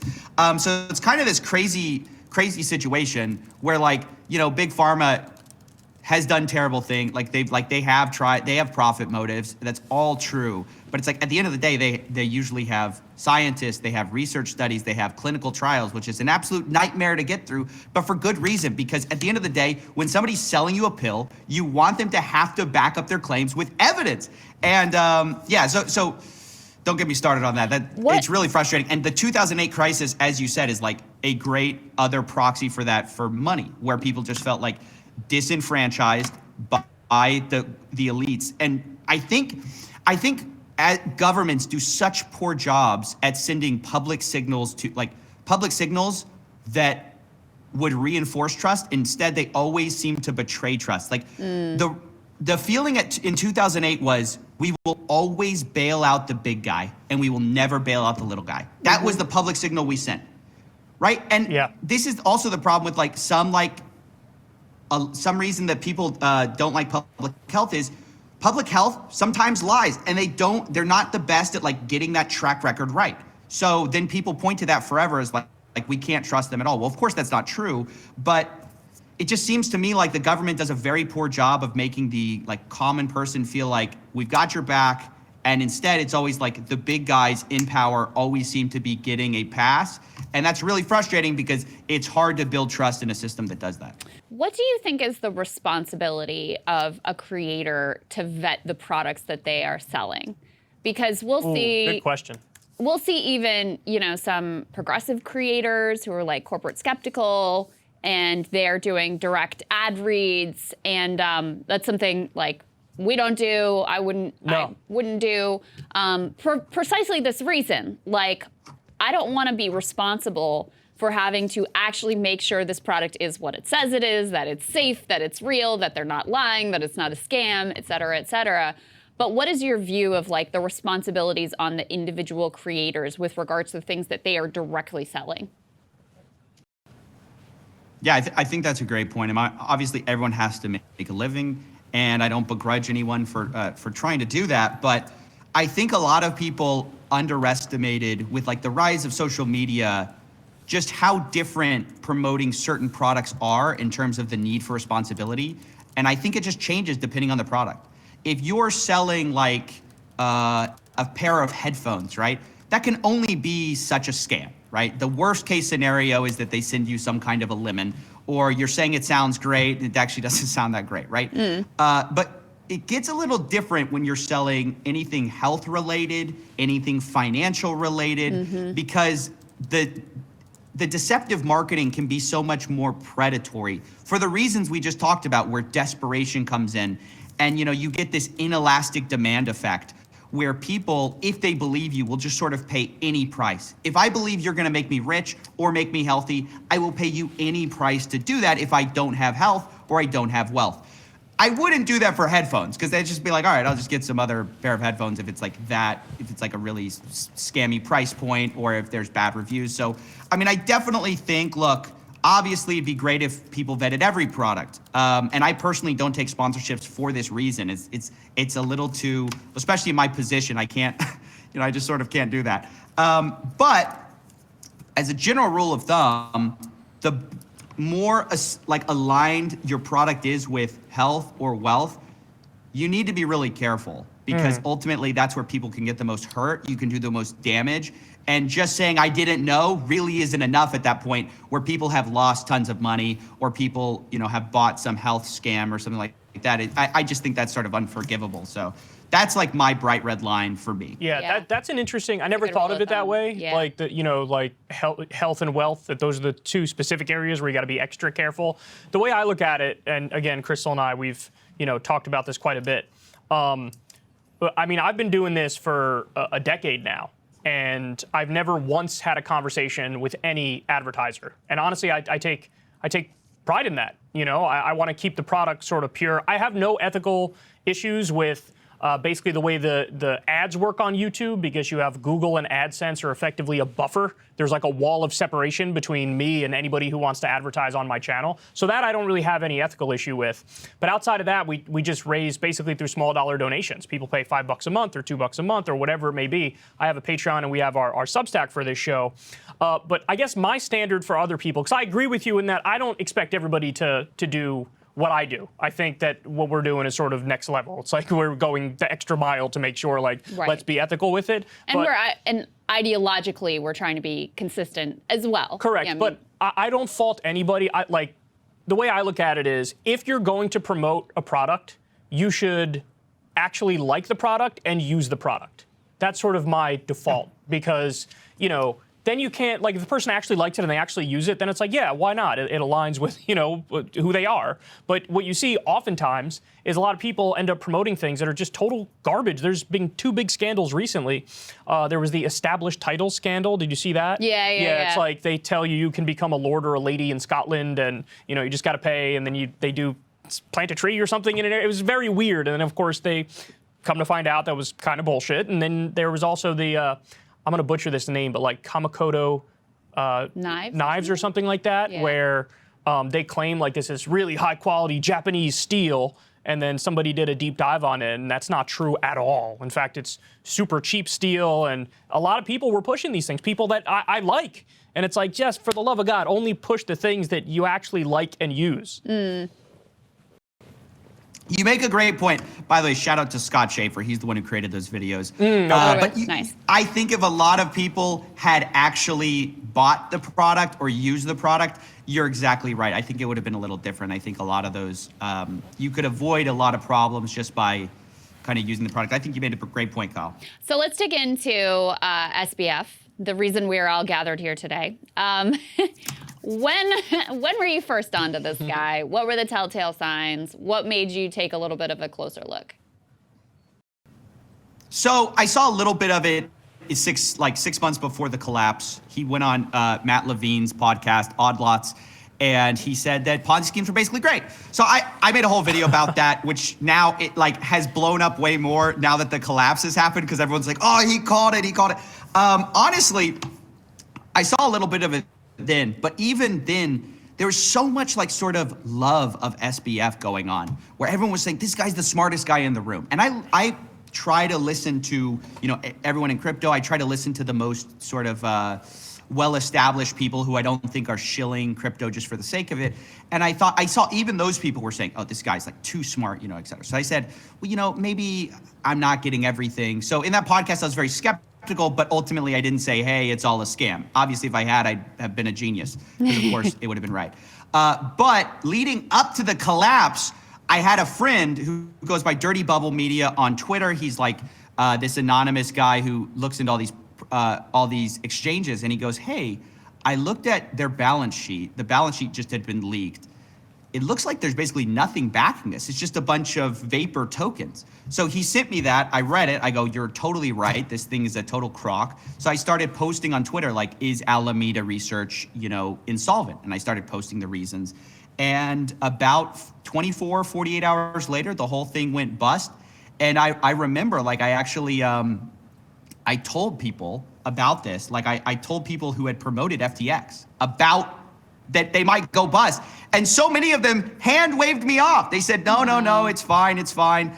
And that was sort of a very telling experience, where people just were sort of wanting to believe the lie. It's even when presented with contradictory evidence, it was so easy to believe in him, and also like there was a monetary reason to believe in him because he was underwriting so much of the crypto industry with payments to, now we know, payments to journalistic companies like The Block. That was undisclosed. He paid millions of dollars. He paid millions of dollars to mainstream media organizations. I don't want to say who because I would hate to be wrong about who he paid, but there's lists of like several mainstream media corporations that he paid millions of dollars to that ended up covering him favorably. And it's like, those people don't want to see the truth about like sort of where his what his company was actually doing. And I think that's a huge indictment of sort of our media. And he was lying pretty brazenly right before the collapse, saying like, oh yeah, we can make everybody whole, everything is okay. We never gambled with customer funds. It's all safe, it's all good. He was lying after the collapse. He was lying after the collapse too. That's what kills me. It's like he was saying, oh, there's this $8 billion. We don't know what happened to it. Well, the SEC comes out and says, he said like, oh, it's in this stub account. We had this poorly labeled account. The SEC in their complaint says he's the one who made it poorly labeled. He decided to label it some like, he labeled Alameda's balance as FTX's because he wanted to hide it from lenders. So he was telling people, oh, it was this poorly labeled account. I didn't know about it. He's literally the one who labeled it. He's the one who like allegedly, he's the one who even put it in this separate account so it wouldn't be charged interest. So he's been lying before, he's been lying after. This guy has no credibility left. I mean, I just think he should have shut up after the collapse. I was kind of surprised. Yeah, totally. But now he's in Fox Hill prison. And yeah, I do not envy him. What do you think about the branding aspect of this? Because I mean, the media piece and the puff pieces, that definitely gets into the number of articles of like, oh, this guy is so smart and his understated genius style. I mean, all of that seemed very deliberately cultivated. And there was that one exchange with a Vox reporter, which was one of the outlets, by the way, that got a bunch of money from him, that he, I guess, thought wasn't going to be publicized, but where he basically admits like, the political donations to Democrats, the effective altruism, philanthropy, all of these things were effectively just a brand play. It made me think a lot of Elizabeth Holmes and Theranos, because she was similarly very deliberate about cultivating a certain look and affect that she thought would read as credible to investors, read as credible to elites, in lieu of, actually having like a product that worked. She thought she could brand her way into success. And it feels like he had a similar scam and scheme in mind, even after the writing was on the wall for him, even after this thing collapsed. He thought he could go and play this character with Andrew Ross Sorkin and with George Stephanopoulos and with everyone. There are people who go, oh, he's just this guy who got in over his head, and look at him out talking to the press. He's so earnest, and be able to get away with it ultimately. You're absolutely right. Well, I think what's most shocking about it is how well it works. That's the most alarming thing, is that not only was it Elizabeth Holmes' plan, but she got away with it, right? Or at least for a time. It was also SBF's plan, and he also got away with it. I mean, in hindsight, there were so many red flags. Like, he was playing League of Legends while on the phone with investors. Who does that? Like, how does anyone take you seriously after you're playing League of Legends? He said, I was famous for it. In other words, people knew about it. So it's just sort of like there was totally this these obvious red flags in hindsight, but so many people rubber stamped him. And I think also that was helped by the fact that he paid a lot of these organizations. There's some shady stuff that you guys would probably love, like with Sequoia, right? They had invested all this money with him. So allegedly they put $210 million with, I think, FTX. But what a lot of people don't know, what's lesser known, is that Alameda then puts, and I might have this backwards, but Alameda then puts $200 million back in Sequoia. So Sequoia pays them $210 million, and $200 million flows back the other way. Which, if it's real venture capital, that's not how it works. The reason you pay somebody money is because they have some better use for it than just sending it back to you. It's because they have some kind of, they need to grow faster. That's why you put money into a company, is because you assume, like, if they have hundreds of millions of dollars more, they can grow 10 times faster, right? But that clearly wasn't the case. They didn't actually need the money because they sent a lot of it back. They invested it back with Sequoia. But there's all this, so there's all these shady practices going on where I think part of it was a cultivated image, as you said, Krystal, but part of it is He was paying people. There was a lot of underhanded deals behind the scenes. I mean, I don't think it was just a matter of, oh, he had the perfect branding. I think in his case, he greased the wheels with money at the end of the day. If CZ didn't do what he did, this wouldn't have all come crashing down when it did, right? Like we could still be living under the delusion and the illusion if CZ didn't do what he did, correct? Yeah, you know, actually that Dirty Bubble Media piece was what CZ originally retweeted to make the whole thing go down, which is the same time I started talking about it.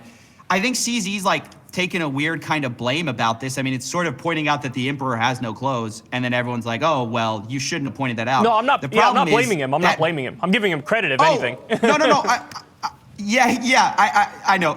I guess I'm responding. Kevin O'Leary was in Congress the other day, kind of lambasting CZ. It's like sort of, it's his fault that this thing went down. It's like, no, it's the company's fault for not having customers' funds, and that wasn't going to change anytime soon. I think there is an open question, though, about the Binance thing, where there's a question of clawbacks, right?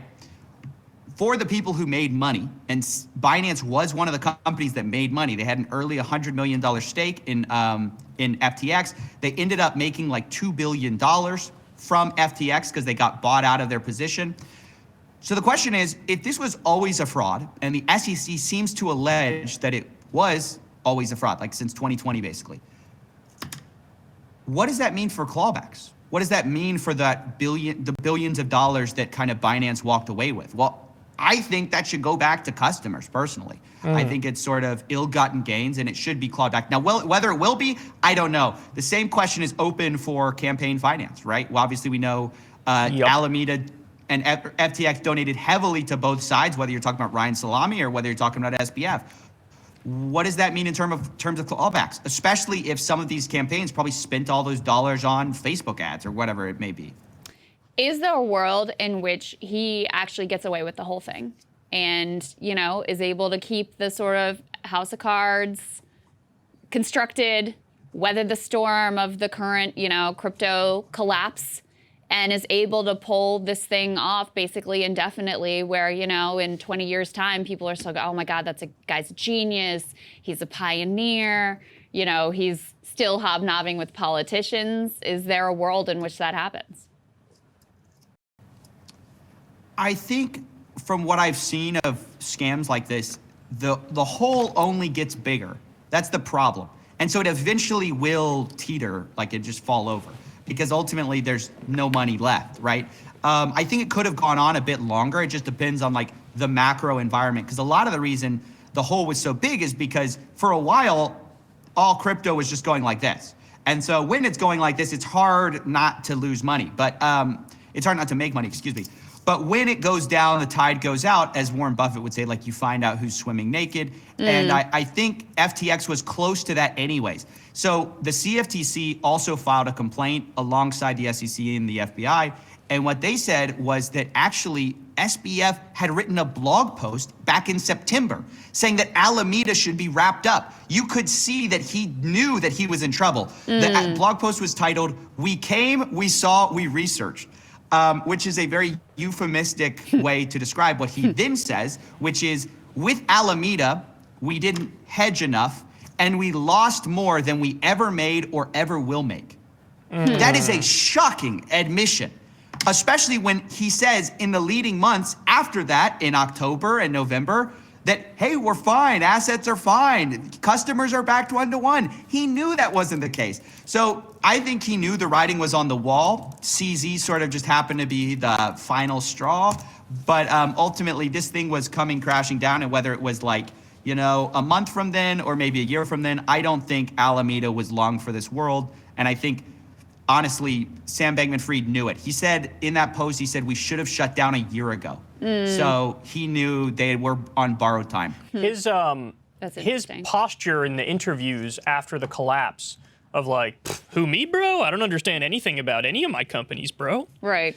I feel Wait, like they bought a house from my parents? I didn't even know that. What? I feel like, and this is all speculation here, but I do feel like the drug use that he was doing, that upper that he was on, and I saw a great video from More Plates, More Dates going through the the specific drug and all the effects of it and all that. I think that may have contributed to his arrogance into thinking like, oh, I could talk my way out of anything. He was basically taking a drug that some people compare to the Limitless drug. You remember the movie Limitless? With, what's his name? I'm blanking on his name. Bradley Cooper. Bradley Cooper, yeah. It's a drug that basically makes you like superhuman. And this drug is sort of akin to that in a sense, and he was taking it all the time. Yeah, he would have a patch that would give him 24-hour effects. I do feel like that sort of led to the hubris and the arrogance and like, I could talk my way out of this, that perhaps the drug use, may have had something to do with that. But let me ask you this. So one of the things that I've seen is there's a very like complex corporate structure for all these different companies that are associated with FTX and Alameda. Does that concern you at all in terms of actually making the slam dunk case in court? Like, yeah, this was fraudulent. I know that, and correct me if I'm wrong, Coffee, but like they have him dead to rights on wire fraud, right? So then the other question is like, well, what else are you going to get him on? So talk a little bit about that. Do you think that it might be a little harder to prove, perhaps a more far-reaching case because of how complex the corporate structure was? No, because ultimately I think the court will sort of pierce the corporate veil on that. Ultimately, if you don't respect like corporate boundaries, then the argument can always be made that there was no corporate boundary, right? And so we shouldn't actually respect this legally. I think that's going to be a clear argument from some of these lawyers. Now, I'm not a lawyer, so I don't know for sure, but I know this like with me personally. Like I have like an LLC, right? And if I keep my personal bank account right next to my corporate bank account and I don't treat them separately, then someone, if they sue me, they can go, well, actually, there is no corporate thing. It's just me. This is all a farce. And then they can sue me personally, right? That's kind of what's going to happen here, I think, because you have John Ray, the bankruptcy liquidator. He says there really was just like 4, he calls them silos, which like you can put 64 companies or something like that into. Like there's tons of companies, but he basically says like there was just basically 4 silos, and even these silos, there was no boundary between them. Like anybody in any silo could kind of affect the other silos. So because of that, I don't think that's going to be too much of a challenge, just besides kind of explaining some of this stuff. But at the same time, I don't think the fraud case is that hard, because I think it's much more to do with his public statements, his terms of service, and then what actually happened. He's talked so much that he's talked himself into an accounting of events that's going to be very hard to talk himself out of. He's kind of said what happened. That is pretty clearly now from the evidence not what happened. And so the fraud case is essentially, well, you lied, you materially misrepresented these things to customers. And then the wire fraud case is, well, you said the money was going here and actually it was going here. And to be honest, he kind of admits this himself. He said, we were having FTX customers send their money to Alameda, and then Alameda was using their funds. I mean, that's classic wire fraud. Yeah. Well, and also we now know at least one of his top deputies flipped on him, right, and blew the whistle on him.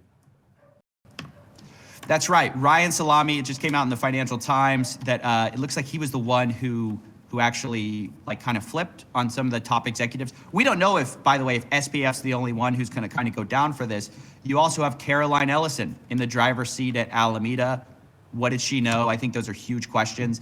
And me personally, this is where my skepticism comes in, which is how many heads are going to roll besides the big guy. I'm usually skeptical, where I think oftentimes like some of this, I hate to say it, like some of the justice system sometimes is about sort of optics. Like it's like we want to take down the big guy at all costs, and then sometimes there's like you forget about kind of the smaller players. So it's my hope that the Justice Department doesn't stop with SPF. Clearly, at least Caroline knew. I think a lot of other people knew, and I'm hoping that those people. That's where I'm a little more. It's an open question. Are those people going to go down for this? I certainly hope so. I saw some evidence that perhaps that Caroline was going to flip on him. There's speculation about that. I think it was like the New York Post had an article. She was spotted in New York or something. Yeah, could That's be. right. And it was like a 20-minute walk from the Southern District of New York. That was the kind of story. So there's a lot of speculation that why is she in New York? Why is she so close to the Southern District office? I mean, she could have flipped too. If you're sort of anybody in that top brass, if I was her, I'd be singing. Deal. Yeah, I'd be singing if I was her. Yeah, exactly. Because go ahead. Sorry, go ahead, Krystal. Oh, well, I was just gonna ask, were there indications that the SEC or the FCT, what is it, FTC? FTC. Futures Commodity Trading Commission, FCTC? Is that what it is? CFTC. CFTC. I always screw that one up. Commodities Future Trading Commission. There it is. Were they investigating before this all hit the fan? Because my other question, being very focused on politics here, is there were a lot of lawmakers who were getting money from these people. They were on both sides of the aisle. There was some indication that the regulators were starting to look at FTX a while ago. There was a letter that was sent from a bipartisan group of lawmakers who were basically like, hey, lay off. So I've a lot of lingering questions about whether they were looking at him before, whether they were pressured out of looking at this whole mess by some of these lawmakers who were effectively on the FTX dole. It's a great question. I mean, and right now it sort of is an open question. I didn't see anything myself from the CFTC or SEC that said that they had a bunch of sort of foreknowledge on this event. But you're absolutely right. I mean, I actually talked to, it's kind of weird, it's like the first time, some senator office reached out to me and they sort of were asking questions about the regulation side of the stuff. And what they said is, well, SBF was sort of the leading guy for a lot of the crypto regulations. So they're having to sort of build back from scratch, which is obviously you don't want to go with the regulation created by the guy who's just been accused of billions of dollars of fraud. So now you have to sort of like find out, why was he even wanting this regulation in the first place? How can we eliminate that stuff without throwing like sort of the baby out with the bathwater? Obviously we need crypto regulation. So what does common sense crypto regulation look like? And one big question around that, not to get too technical, but is the question around decentralized finance. I mean, in a large way, a lot of this was a problem of centralized finance, which is just like when you have a guy in some company who's kind of in control of it all. And so the question is our regulation how can it meaningfully regulate decentralized finance, which is very different from centralized, where there's rather than a guy in charge of the loan book, it's a computer code that's in charge of the loan book. How do you regulate that? And I think there's huge open questions there. Yeah. On the other hand, I mean, what he did was illegal, clearly, based on the laws that we already have in place. So it may just be more a matter of enforcement and some increasing skepticism and maybe some, beefed up funding of those departments to be able to enforce laws against wire fraud and straw donations and just, outright defrauding and stealing from your customers. That might be the answer more so even than a whole other side of regulation specifically for crypto. Because my fear is if you do sort of more specific crypto-related regulations, you actually further ensconce them in a way into the financial system. Whereas if you, just go after them for the clear fraud and criminality that is already existing in some of these spheres, it might ultimately be a more effective approach. Yeah, you're actually right. I mean, you're absolutely right that there's already laws on the books. I mean, even for a lot of cryptocurrencies, they pass as securities. They're unregistered securities being sold all over the place, and the SEC sort of is doing nothing. To your point, though, I mean, a lot of these agencies are full of really smart, really competent men and women, sort of bogged down in bureaucracy with too much to do and too little time to do it. So ironically, I think I do agree with you. A lot of times it's just an underfunding issue, and we kind of need to beef up some of these agencies to hopefully do their job. Indeed. Coffeezilla. Yeah, so great Thanks to so have much. you. I'm also, as you can probably tell, sort of fascinated and repulsed by these various levels of scams that prey on the vulnerable, prey on societal failures. And so it's really invaluable to have your view of all these things. Yeah, and I will be watching your channel like a hawk, hoping to see a video on supplements and how scammy they are, hoping to see a video on the YouTubers who did the pump and dump schemes. These are ideas for you. You don't have to write them down or anything. I'm just saying. He's on Keep them in the back of your No, mind. Kyle, thank you for giving me, you've given me another week of work here. I was going to take the Christmas off, but you know what? That's not happening. We're going back to work. We need you, Coffee. Thank you so much. Thanks, guys. Thanks for having me. Great chatting with Our you. pleasure. Thanks. All right, that was Coffeezilla, everybody. I love that guy. That was fun I think to he's talk to great. him. Yeah, I told you that I actually first stumbled across him relatively recently when the FTX collapse happened. I tried to consume as much as humanly possible on it to get like a full understanding. and he was always like top of the search bar when you type in like FTX or Sam Bankman-Fried or whatever on YouTube, and just super thorough with all the stuff that he covers. Yeah.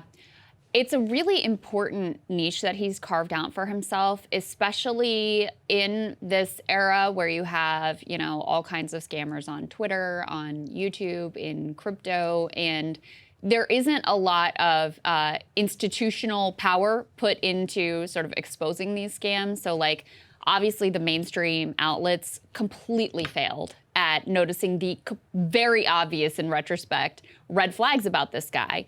And so it falls to independent media to be able to take a harder look at a lot of these scammers. So, you know, I think it's actually incredibly important work that he's doing ultimately. You know, independent media has problems, but there's always like a stark reminder every couple months of how much worse the problems are with corporate media.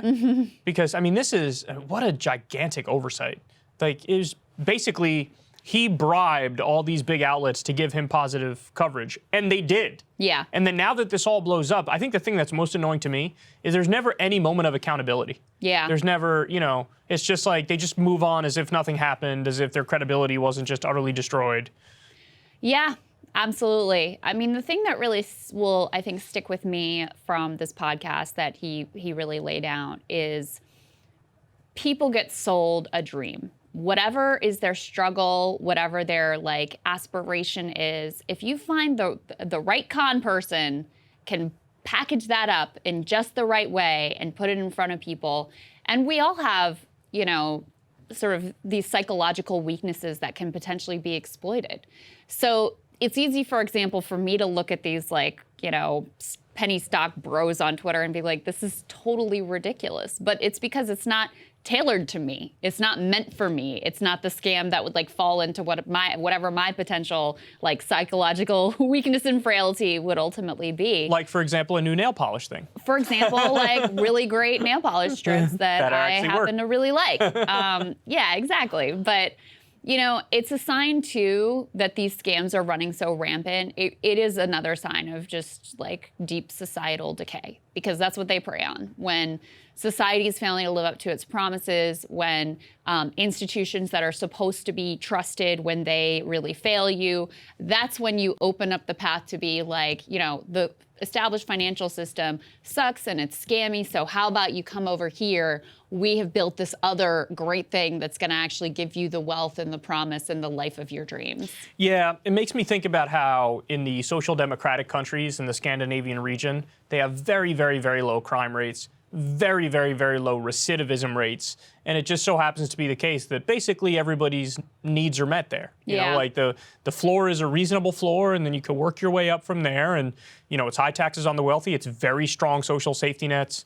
You know, it's healthcare and education. And they don't even, in some of those countries, they don't even have a minimum wage because basically everybody's unionized. So, like, the floor wage is actually higher than what any minimum wage would be. Well, and they have, like, sectoral bargaining. Right. So higher wages are set by sector. Right. So it's like, yeah, you have a higher wage set for whatever job you're in already. Yeah, and so, you know, that's like a more healthy society. Yes. And, you know, you don't see as much scammy shit pop up, right? Yeah, because people are less vulnerable to it, ultimately.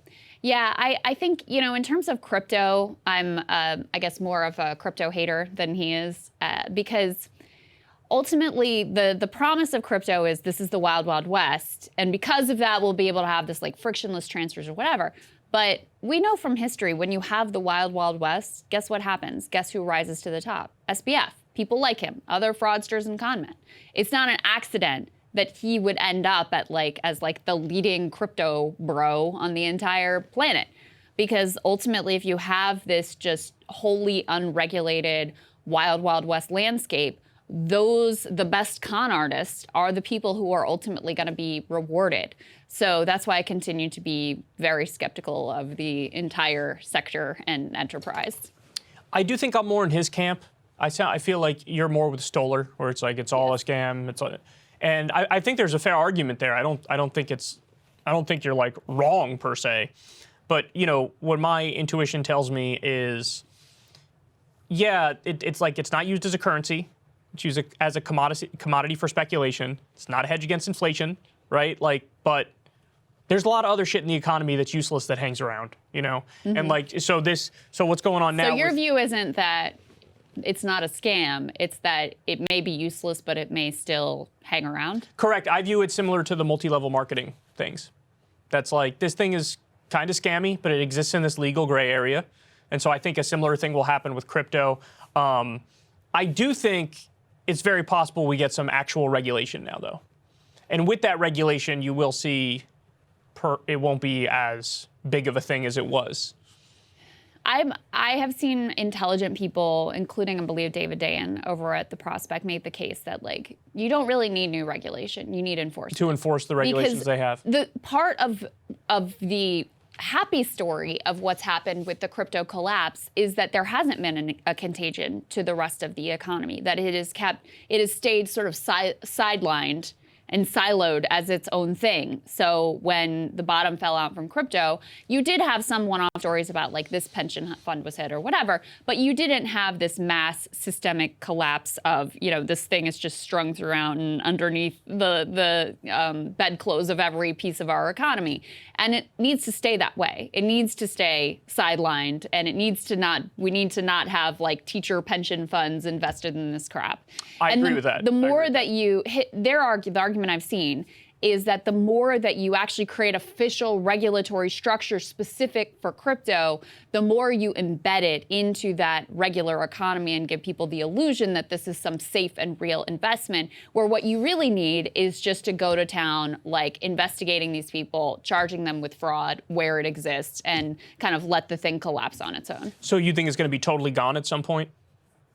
I think it will. I mean, I don't know, but my guess is that it's going to be the peak of. We've already passed the peak of crypto, and it's going to continue to. Yeah, I mean, I think I agree with that. I mean, I guess my only hesitation in not going full Matt Stoller is that, number one, it's a very, very bold prediction he's making, that it's just, oh, it's all scam, it's all going to go away. Number two, you could sort of see the differences here with between like SBF and FTX versus what's going on with Binance and CZ. And you have Coffeezilla, who follows this stuff like a hawk. He's out there like, no, they're kind of different. There is no Alameda for Binance. Like FTX had Alameda, and it was sort of like that was illegal in the way they did that. They were gambling with customer funds. With Binance, if they don't have an Alameda, I do think it's fundamentally different. He's not. Well, but the question is, there's two different questions. One is, who's running their crypto organizations in a better or worse way, right? That's what you're getting at. Like Binance is maybe running it, although I don't really know, running it in a better way. FTX was running it in this worse way. There's a deeper level question over whether the concept itself is basically like a fairy tale and a scam. And I don't know if Stoller said it's all going to go away, but that's his view, is like basically you invented literally like fake money on a spreadsheet. That's what you invented. And all of the value just comes from you convincing people this is worth something. And, you know, they would say, okay, but fiat currency is also just based on the faith of the people and whatever. But that's not really true. Fiat currency at this point is based on like our government and the military and the whole economy. And, you know, it's backstopped by a lot of things. Whereas crypto is literally just sort of, you know, invented and grabbed out of thin air. So it's at that's the deeper level where it might be true Binance is run better. I really don't know. But I am a believer that at that deeper level, crypto is nothing. It's fake, it's invented. And that's why at core, I think it is a pyramid scheme, because it depends on you convincing the next person on the next layer that it's worth something and being able to get your cash and get out before the whole thing crumbles. But I mean, yeah, but it's a fairy tale and a scam, and a lot of fairy tales and scams continue to exist is kind of my point. Yeah, well, that's a different question. Does it continue to exist? Well, I feel like that's the heart of the question, really. That's what I'm discussing here. I think there are two different things. I think there's a question, is it at its core a scam? And then there's another question of like, okay, but a lot of scams do continue to exist for a long time. I understand that. Yeah. I guess my interpretation of everything Stoller said is he thinks it's a fairy tale and a scam, and it's all going to be gonzies. That's what my interpretation of what he said is. Like I said, I'm more with Coffeezilla, that I just, you know, I think it could be bad, a scam, a scheme, all these negative words we want to throw on it. And then also it's like, we're going to be dealing with this for a while, even though I fundamentally agree with you that we hit the peak. Yeah. That we already hit the peak. Yeah, I'm agnostic whether it's all going to go away or okay. all So then you agree with me more than I thought. Yeah, I think at core level, is the whole thing built on a scam? Yes. Is it all going to instantly go away? No, I think it lingers for. There's a lot invested in this. Mainstream press has built. I mean, the business press has built it up. Like, there's a lot of people with a lot of money at stake. Yeah, and some people just they have like a cinder block where their head should be. You know, like look at all the continued Elon Musk stands, even after everything that's happened. Like, he still has some stands. And it's like, how the fuck do you have any stands? Like, you went back on like everything you ever said. You're incredibly erratic. You contradict yourself every 7 minutes. You're a weirdo.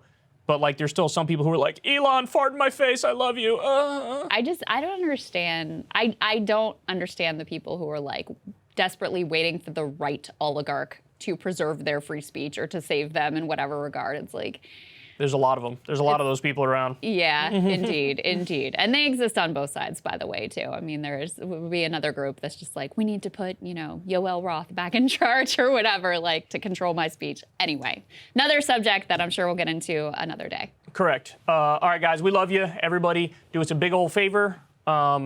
Go on to Substack and sign up. If you pay $5 a month, you get the video of every single interview and you get it a day early. You could also sign up for free on Substack, and then you get the audio version of the podcast, which drops a day later. Massive shout out to everybody who supports this show. We really appreciate it. Just like we were talking about before, we never had a conversation with an advertiser, and it's all because you guys fund us $5 a pop at a time. So love you guys, and we'll talk to you soon.